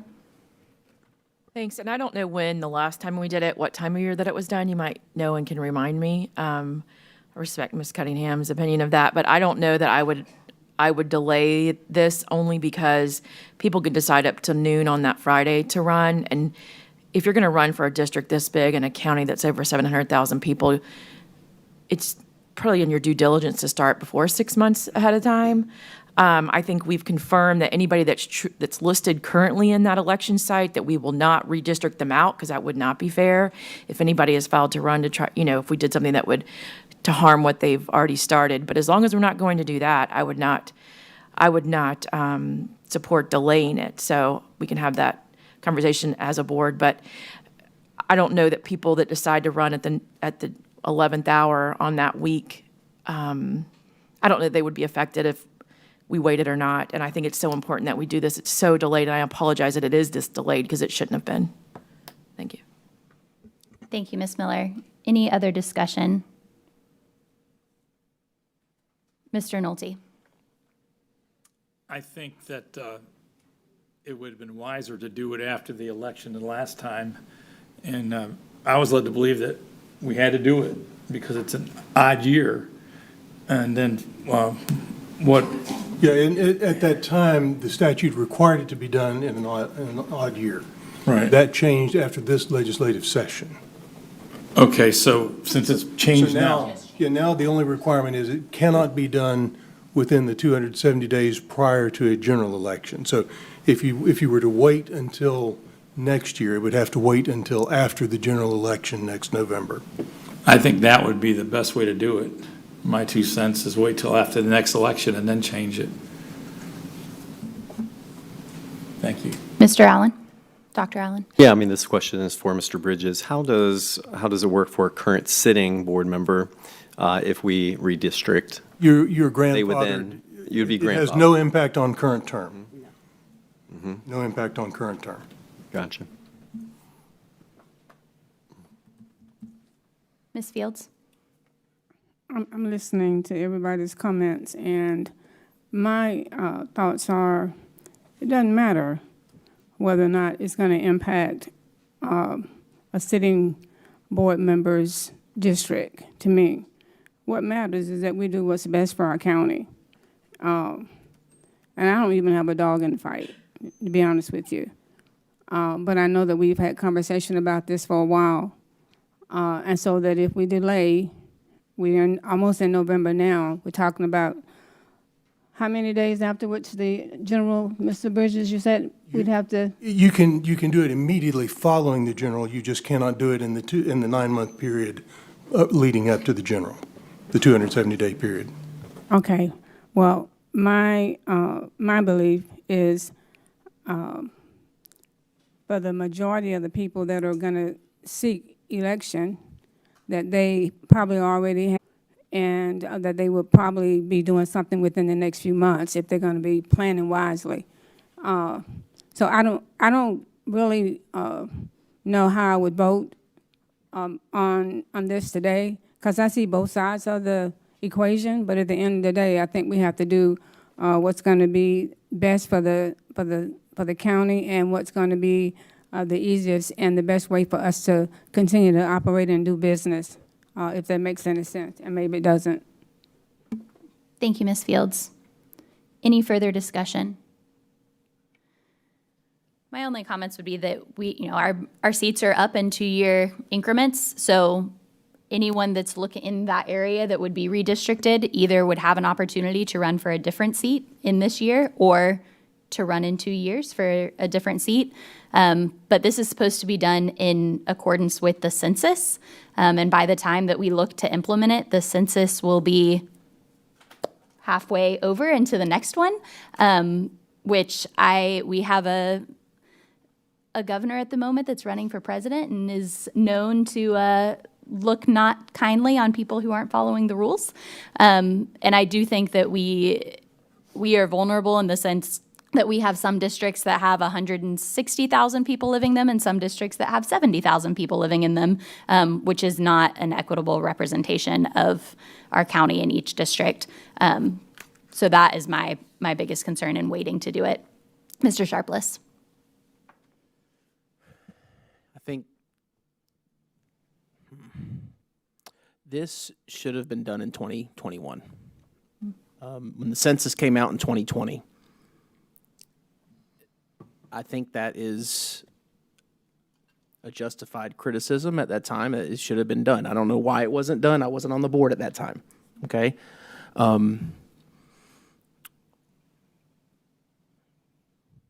Like I said last time, as a former candidate and current sitting school board member, my concern is that, we're getting close to when some people have already decided to run, and I mentioned it before. I can see both sides of this. I'm just concerned with. I'm concerned with, first of all, the fact this wasn't done in 2021, and second, I'm concerned that we're getting closer and closer to the end of 2023, and so if this got brought before us. So my question would be, if this current proposal or map, the proposal number 6 that we talked about, when would that come as a workshop item, and then when would it come as a board vote? So it has come as a workshop item a couple times now. It would come as a vote in November. It was supposed to come as a vote this evening. However, it was delayed because we wanted to have Mr. Bridges here to answer questions before we brought it before the board. All right. That's my question for now. Yeah, and just so you know, it's brought as a normal agenda item.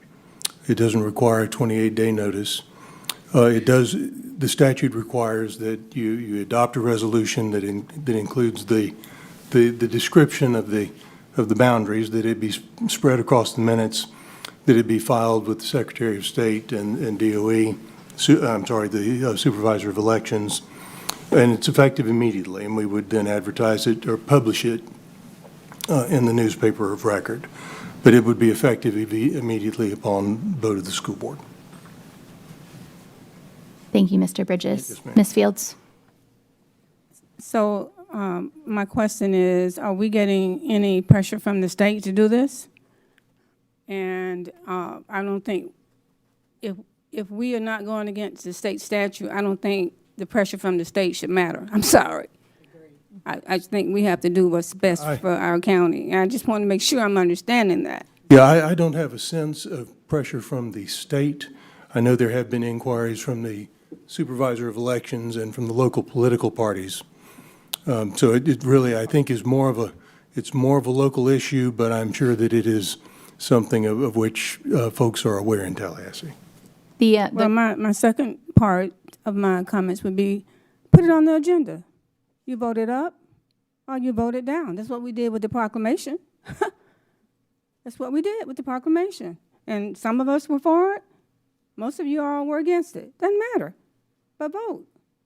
Let's put it to vote.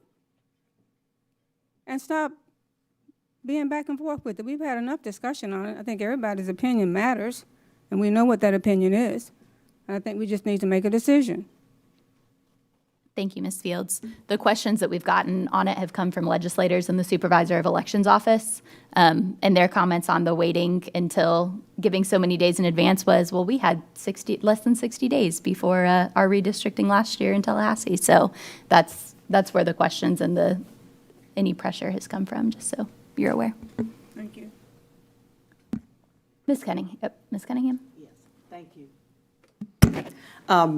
I understand that. But I think what you're hearing is from people that work with you that are on the political side. I know none of us have heard that pressure. I have called legislators. I've called Supervisor of Elections. They're basically, you got to do what you got to do when you got to do it. So I think to put that onus on this board at this point in time, I don't think is fair. I think we are not partisan, and again, we do not vote in this county by our districts. So I believe as time ensues, we got to choose the high road and do the right thing for our community. And I don't think we do this with 6 months to qualifying for this coming election. I just don't think that's fair. And to say that we're getting political pressure, I'd like to know who, and I'd be happy to give them a call and explain the situation. I just don't think it's dire to be done right now, particularly since the legislature even changed from doing an odd-numbered year to doing it whenever you deem necessary, of course, following statute and the timing. But I just don't think to say that we're getting political pressure. I don't know if the rest of the board has, but I certainly have not. And I want to be on record to say that. Thank you. Thank you, Ms. Cunningham. Ms. Miller.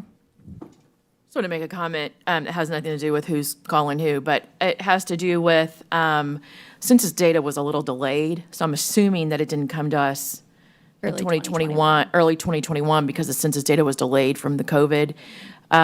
It wasn't that it was, I don't know who receives the request to do that. I don't know if it comes from the superintendent's office or directly to the chair, but that wasn't that was something that was not ignored completely. It was a delay, and I just think that delay has led into a further delay. Thank you. And I'd also point out that there are some districts that are easier than others. By that, I don't mean residence area, member residence areas, the entire school district. When you have a common number of county commissioners and school board members, typically the county commission goes through a process and then the school board adopts whatever the county commission did. In Polk County, obviously, we have a different number of school board members, so it has to be done separately.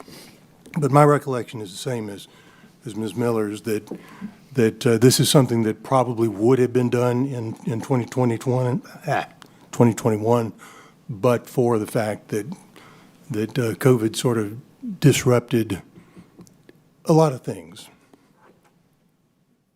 Thank you. Any further discussion? All right, seeing none. The other item that we have on old business is we discussed Superintendent Hyde's contract came up for discussion in his evaluation. So I have copies for everyone, both of the most recent evaluation third party that we had and of Superintendent Hyde's contract. And Mr. Bridges was also filled in on the conversation that we had on this topic 2 weeks ago as well. The one concern being that if we were to hire a third party, that would reopen superintendent's contract, as that is not something that he has agreed to. And it specifically says in his contract, I believe it's on page 3, that the evaluation process will be agreed upon between the board and the superintendent. Yes, and I'll be happy to entertain any questions you have. I'm not sure I would address it in terms of opening or reopening the contract. I would point out that the school board has a policy on evaluation of the appointed superintendent, and the relevant provision is that the board and the superintendent jointly shall at the outset of each evaluation determine the method by which the evaluation shall be conducted. And if, in fact, there's not been a discussion about using a third-party evaluator, then that's not something that has been agreed to. And if you wish to do that, there would need to be a discussion with the superintendent, that an agreement would need to be reached, and after that, then that would be considered the outset of the evaluation, and it would start. So if we're well down the road already and that has not been agreed, then it is not something that I think the board can do unilaterally. Thank you. And just so you know what you're looking at, the top page is the actual invoice, what was paid, which was $12,300. However, this evaluation should have been the second half completed between March and May of 2020, which we did not have in-person meetings during that time, and it was put to a halt. The full contract would have been for $13,800. Again, that was 3 years ago.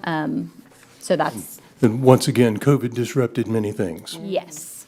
But you can also see on, attached in there is what all was included in that.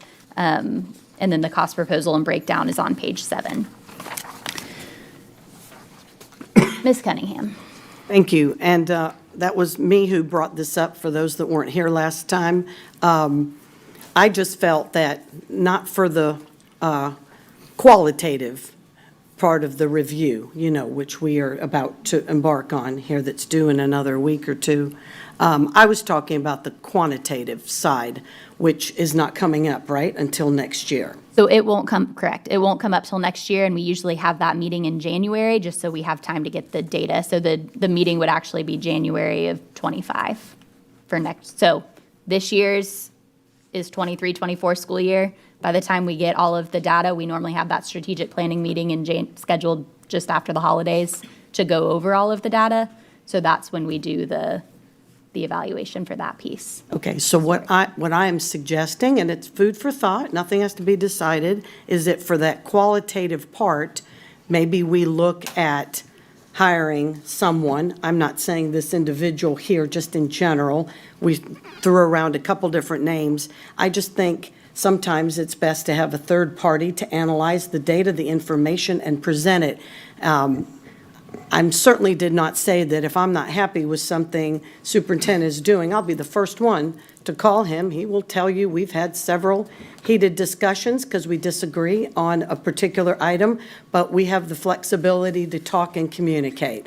What I feel, and I do that always, what I'm saying on the qualitative part, there might be some room for improvement in the way in which we do that. I'm just throwing it out here. I will not be here in '25, but I just want folks to think about it because it's really important that the information that's looked at, you have a chance to look at it all and to absorb it and go forward.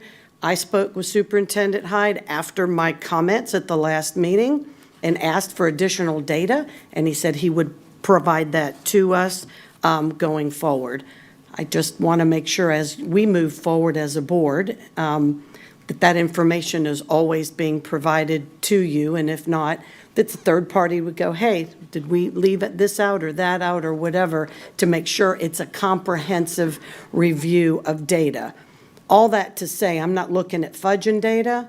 If you recall, when Superintendent Byrd was here, I loved the format. Here's what we did. You know what? We fell short here, but here's why. Here's the areas we need to grow and why we need to grow, what we're thinking to do. I'm not looking for a carte blanche, we're perfect, straight A's across the board. That's not reality, but I think there needs to be a little bit more of, wow, we excelled here, we're on track here, and in this area we need to improve, and here are some steps we think as a staff in 1 year, 3 years, 5 years that we're going to be able to achieve. So that's my only thought. I'm just planting seeds at this point in time because I won't be here in '25. Thank you, Madam Chair. Thank you, Ms. Cunningham. Any further discussion?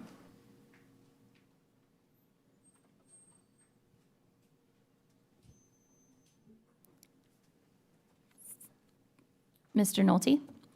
Since I wasn't here for that, when Mr. Hyde did his contract, I understand that he agreed to it, and it was just like the board and him. There wasn't a third county party involved then, was there? Our attorneys reviewed the There's contract. attorneys, right, but there wasn't a third county as far as the observation and this report goes, correct? No. So I would think that would be like changing horses in the middle of the stream. I don't think that'd be fair. All right. Dr. Allen? Yep, so my question, as it relates to the data, and I'm not sure if this is where you're leaning towards, Ms. Cunningham, but when is our projected date, Superintendent Hyde, where we're going to actually see that baseline data collectively on some of those targets? Yes, sir. So the board received an update from me on the data Last week, you received all the data files, which included the science data and everything else. If the board recalls, several months ago, I provided you with a timeline, anticipated timeline for the release of scores, so that we could complete the Excel spreadsheet version and you would have all of the data. That could not be finalized until January of this year, was the rough timeline. Why? State Board of Education just approved the cut scores for reading and mathematics. Those scores will now be finalized, and then we have graduation rate data that will be calculated later on towards the middle part of or towards the end of the year, end of the calendar year, excuse me, middle of the school year. So you'll get that in comprehensive Excel spreadsheet. I intentionally made a decision not to send it to you 15 times with updates, because at some point the final version gets lost. But I'm happy to provide you with the most recent update, because remember, it's far more definitive than we've ever done before. It breaks it out by demographic subgroup, by gender, and it goes far beyond just the assessed areas done by the state. If you recall, we included Cambridge ACE performance, industry certifications, dual enrollment. We included IB. So it is a far more comprehensive document for you to hold me accountable and hold the district accountable for improvements in those areas. I commented earlier, we had over 1,200 new industry certifications last year alone. It skews the baseline, but that's okay. We're still making good progress for our students. So I think if the board looks at that document ultimately, to Ms. Cunningham's earlier point, and you feel comprehensively that that reflects what you want to see, with an explanation near cells that says, which was the intent all along, to explain why do we feel we improved, why do we feel we're declining, what are we doing about it, similar to how school improvement plans are developed. This would kind of go back, those of you who have been on the board for more than 10 years will recall the DIAP, the District Instruction and Improvement Plan, or maybe I didn't get that right, Mr. Green. But it's how the district was required to respond when you had underperforming areas as well. So that's my intent, is to approach it from that perspective. But January would be the latest. Ms. Riley provides me regular updates as far as the timeline, and I'd be happy to provide you with a draft template. I've been cautious not to send you updates as each piece of information has come along. That's why I provided you with a timeline in a prior email. I'll re-forward that so that it's at the top of your email inbox so you can see that. Mm-hmm. And so my question is, can we open contract conversations at that point to me? Because I see that as an opportunity to look and maybe consider performance pay metrics in regards to exceeding what some of those trajectories would be, is my point of discussion as well. So would we have the opportunity to do that in January? You can voluntarily open anytime you wish. You'll recall that the superintendent originally had, I believe, a 3-year contract, and at his first evaluation, he forewent an increase and asked for an extension. That is essentially opening the contract, and the board agreed to that. So, yes, you can voluntarily open anytime. Yeah. Yes, sir. Okay. The only, Superintendent Hyde would obviously still have to agree to it at that point, because the year that he's being evaluated for, the next evaluation has already started. Correct. Mm-hmm. So it would change the rules midway through. Right. But he would just have to Voluntary agree to requires it. the agreement of both parties. Ms. Fields. So did we ever set a date for the board retreat? I believe it is March 28th. I think was the calendar invite that went out.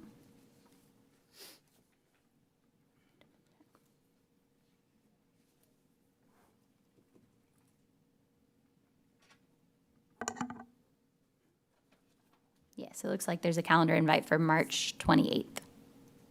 Thank you.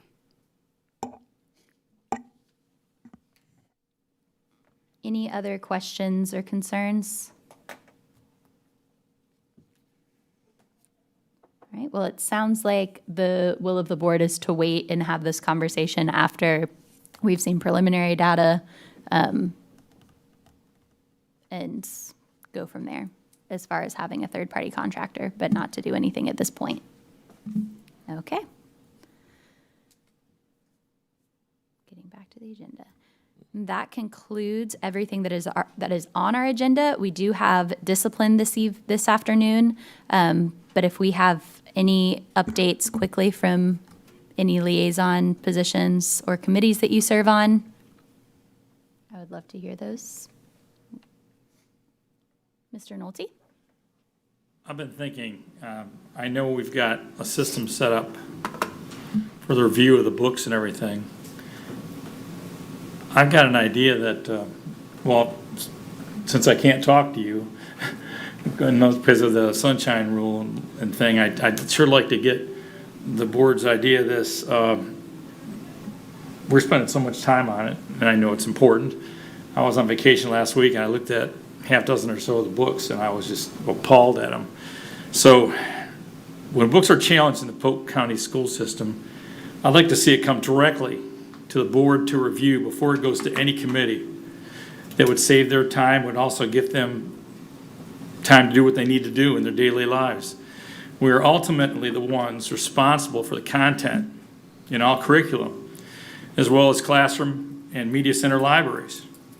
If we find content that is harmful or pornographic, there's no reason to waste time and taxpayers' money. We can and we should make sure all content is age appropriate. I would like to propose that all change in material comes to us first.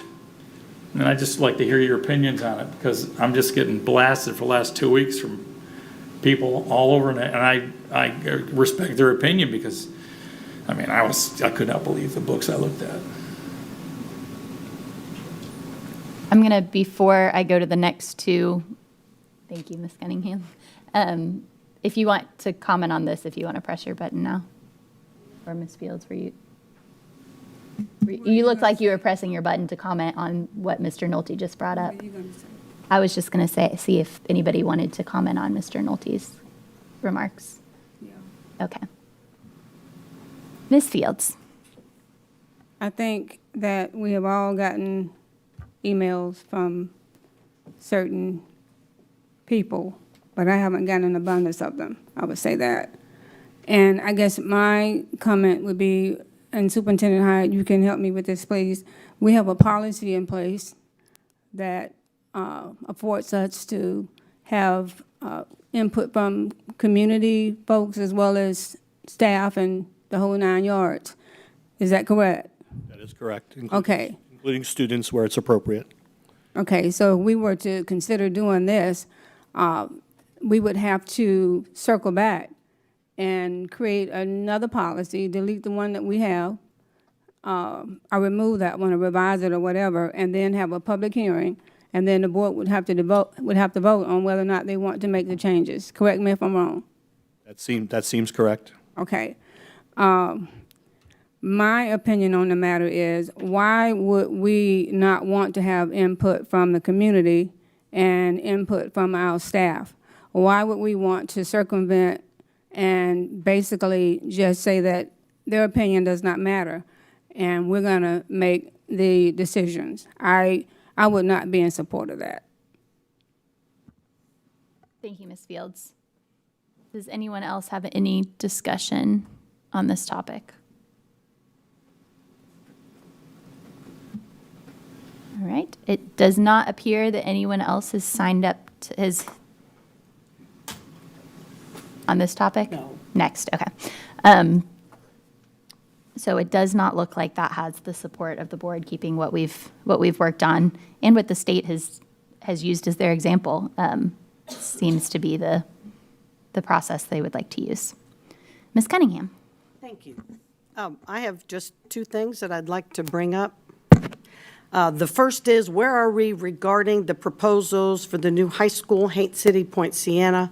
I asked at the last meeting, and I thought we had several in support to move forward, that the company that has already brought forward a proposal and who built Scenic Terrace, and we have a relationship with, built it in 10 months and no additional finance. So I'm trying to understand where we are. I thought there'd be at least something today on it. I don't see anything.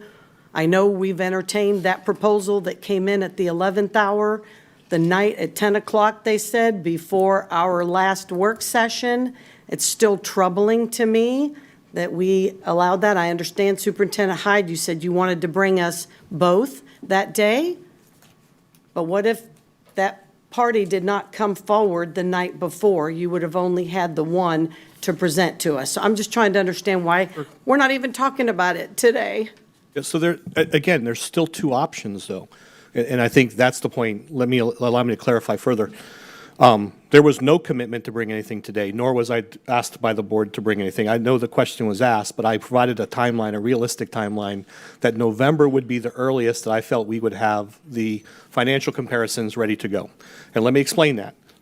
Regardless of the new property that we became aware of and that we have toured and looked at, there's still two proposals before the board.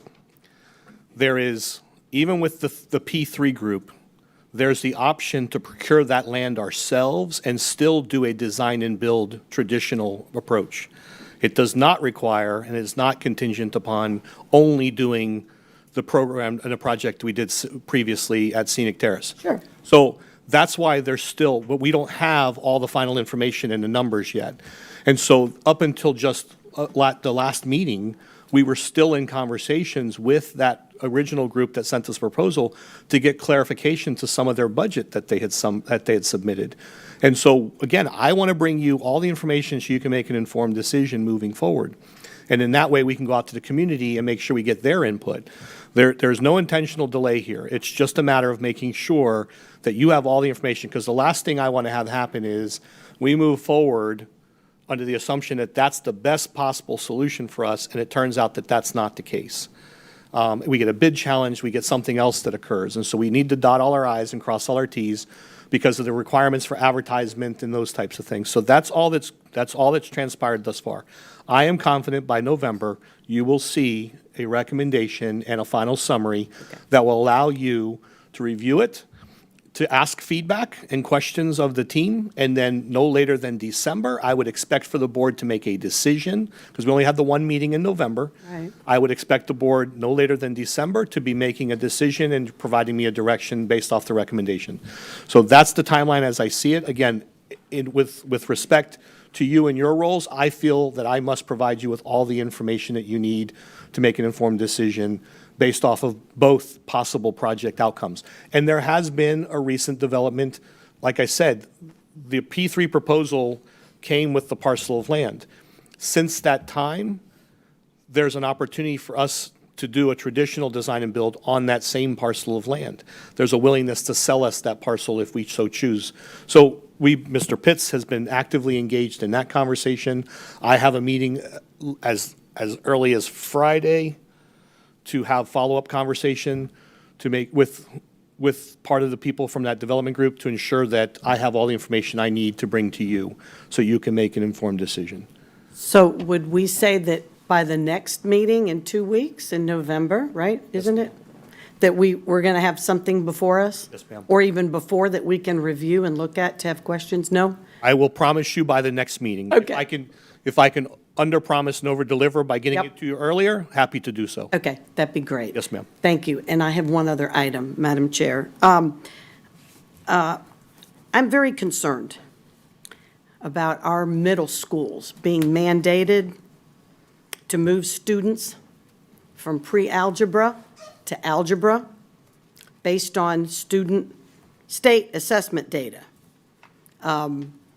There's been several instances countywide, because I've done a little bit of research, where we have taken kids because of the state assessment data and told them, you know what, you're in pre-algebra, today's Friday, on Monday, 16 of you are moving to algebra. What happened to trusting our teachers? This has caused a lot of angst around the county in several middle schools. Some in my district, and quite frankly, others that are not, because they've reached out to me because of personal relationships that I have with teachers across Polk County. My question is, number one, why do we do that? That makes no sense. We all know that if that kid doesn't score at the end of the semester 75% or greater to pass algebra, guess what happens in January? They're put back into pre-algebra. Why are we setting our students up to fail? Teachers have asked me, I thought your motto was put students first. Are we putting students first with this? I was appalled to hear more about it. I understand different people have been involved. I'm not here to point any fingers. It's been done. I just want to see going forward. And again, people have said, oh, that's because of school grade, this and that. I don't know why we did it. I don't understand it. If you truly care about your kids, you're going to trust that those teachers who meet and say, hey, this kid's got this, ability, this one may not. I don't think I would move them. That we put our trust in teachers and not just on state assessment data. I can't buy that. And I think we just need to step back and look at that on an individual basis. And you don't tell people on Friday, guess what? Monday, you're moving to a different classroom with a different teacher on the Friday of the 8th week of school. And the period ends in 9 weeks. So I'm like, really? Why do we do this? So I'm questioning it. I'm not expecting an answer here today, but I'm expecting staff to maybe relook because that's wrong. We're setting our kids up for failure. Actually, I can provide an answer today. Okay? This is part of your approved student progression plan, where schools failed to place students properly in the first place.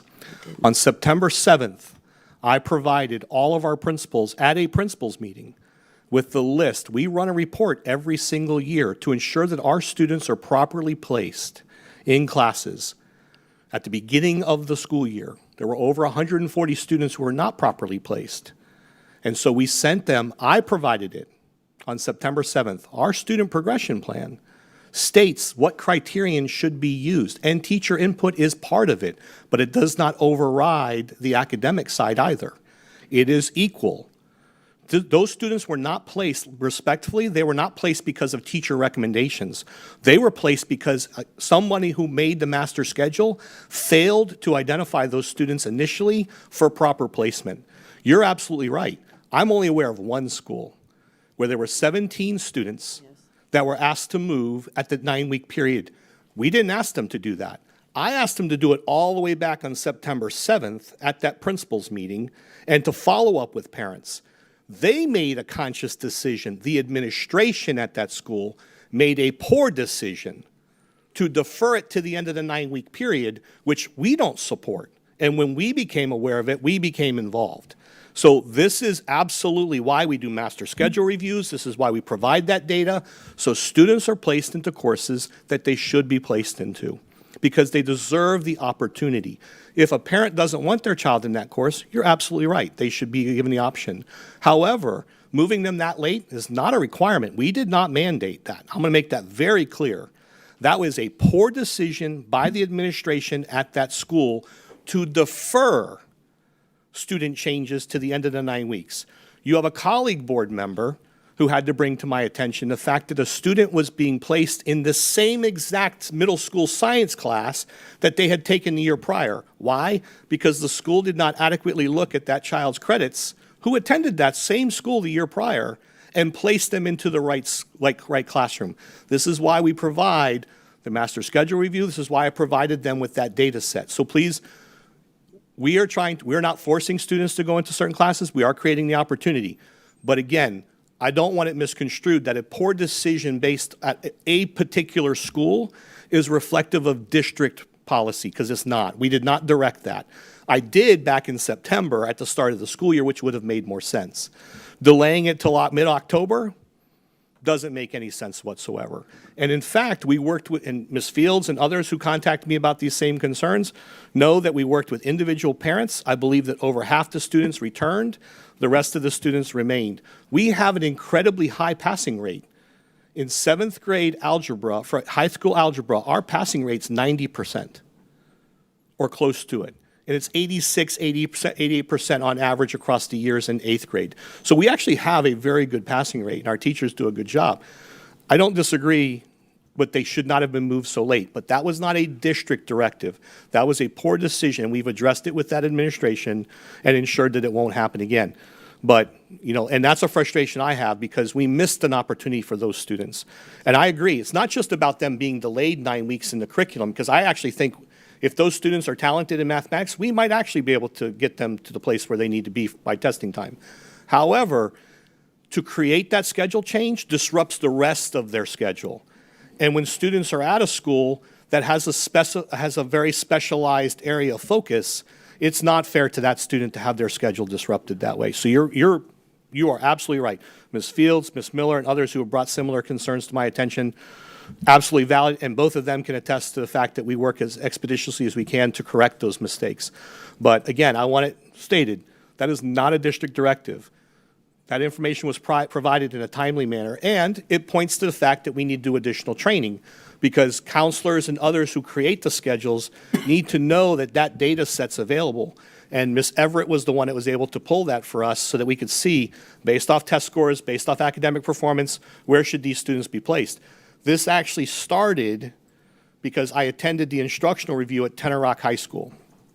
And I was in a classroom where a young man was talking to me who was clearly not in the right classroom. And so I asked him to step outside with me and asked him where he attended the school the year prior. And he was telling me where he went, and he told me what courses he said. So I said, why are you in an intensive reading class? And he goes, I shouldn't be. And I pulled him up right there in focus on my phone. Young man scored a level 5 in reading. He's not properly placed. So I went right to the guidance counselor from that classroom and said, change him today. And they did. But that got me asking questions. How many other kids potentially are not placed correctly?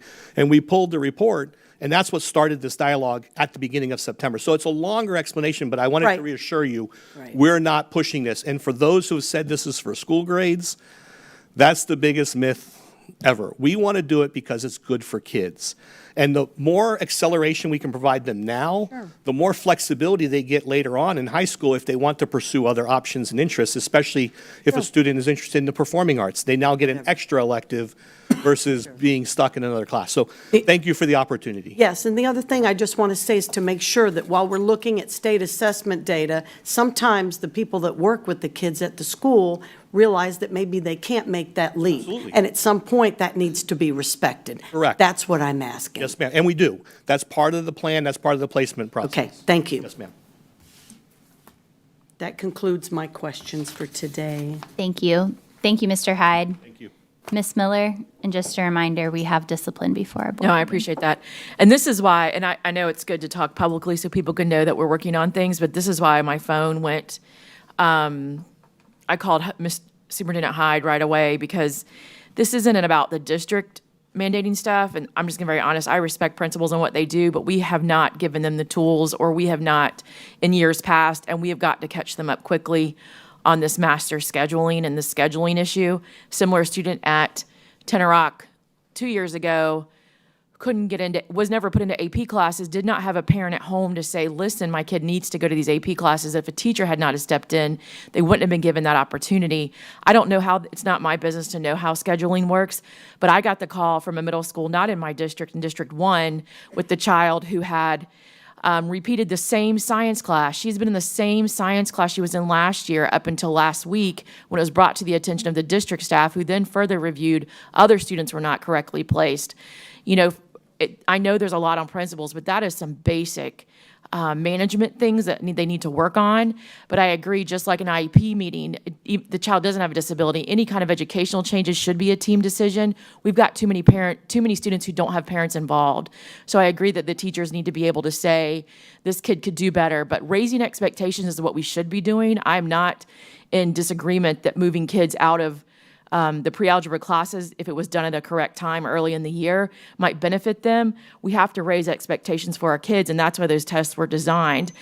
We don't want to put someone where they're not able to do the work, but if they've shown the initiative or they've shown the results that they can do it, we need to give them the opportunity to perform. So I think this is about principal trainings and raising expectations for our kids. So I appreciate we've had the public discussion. I know we've had it privately.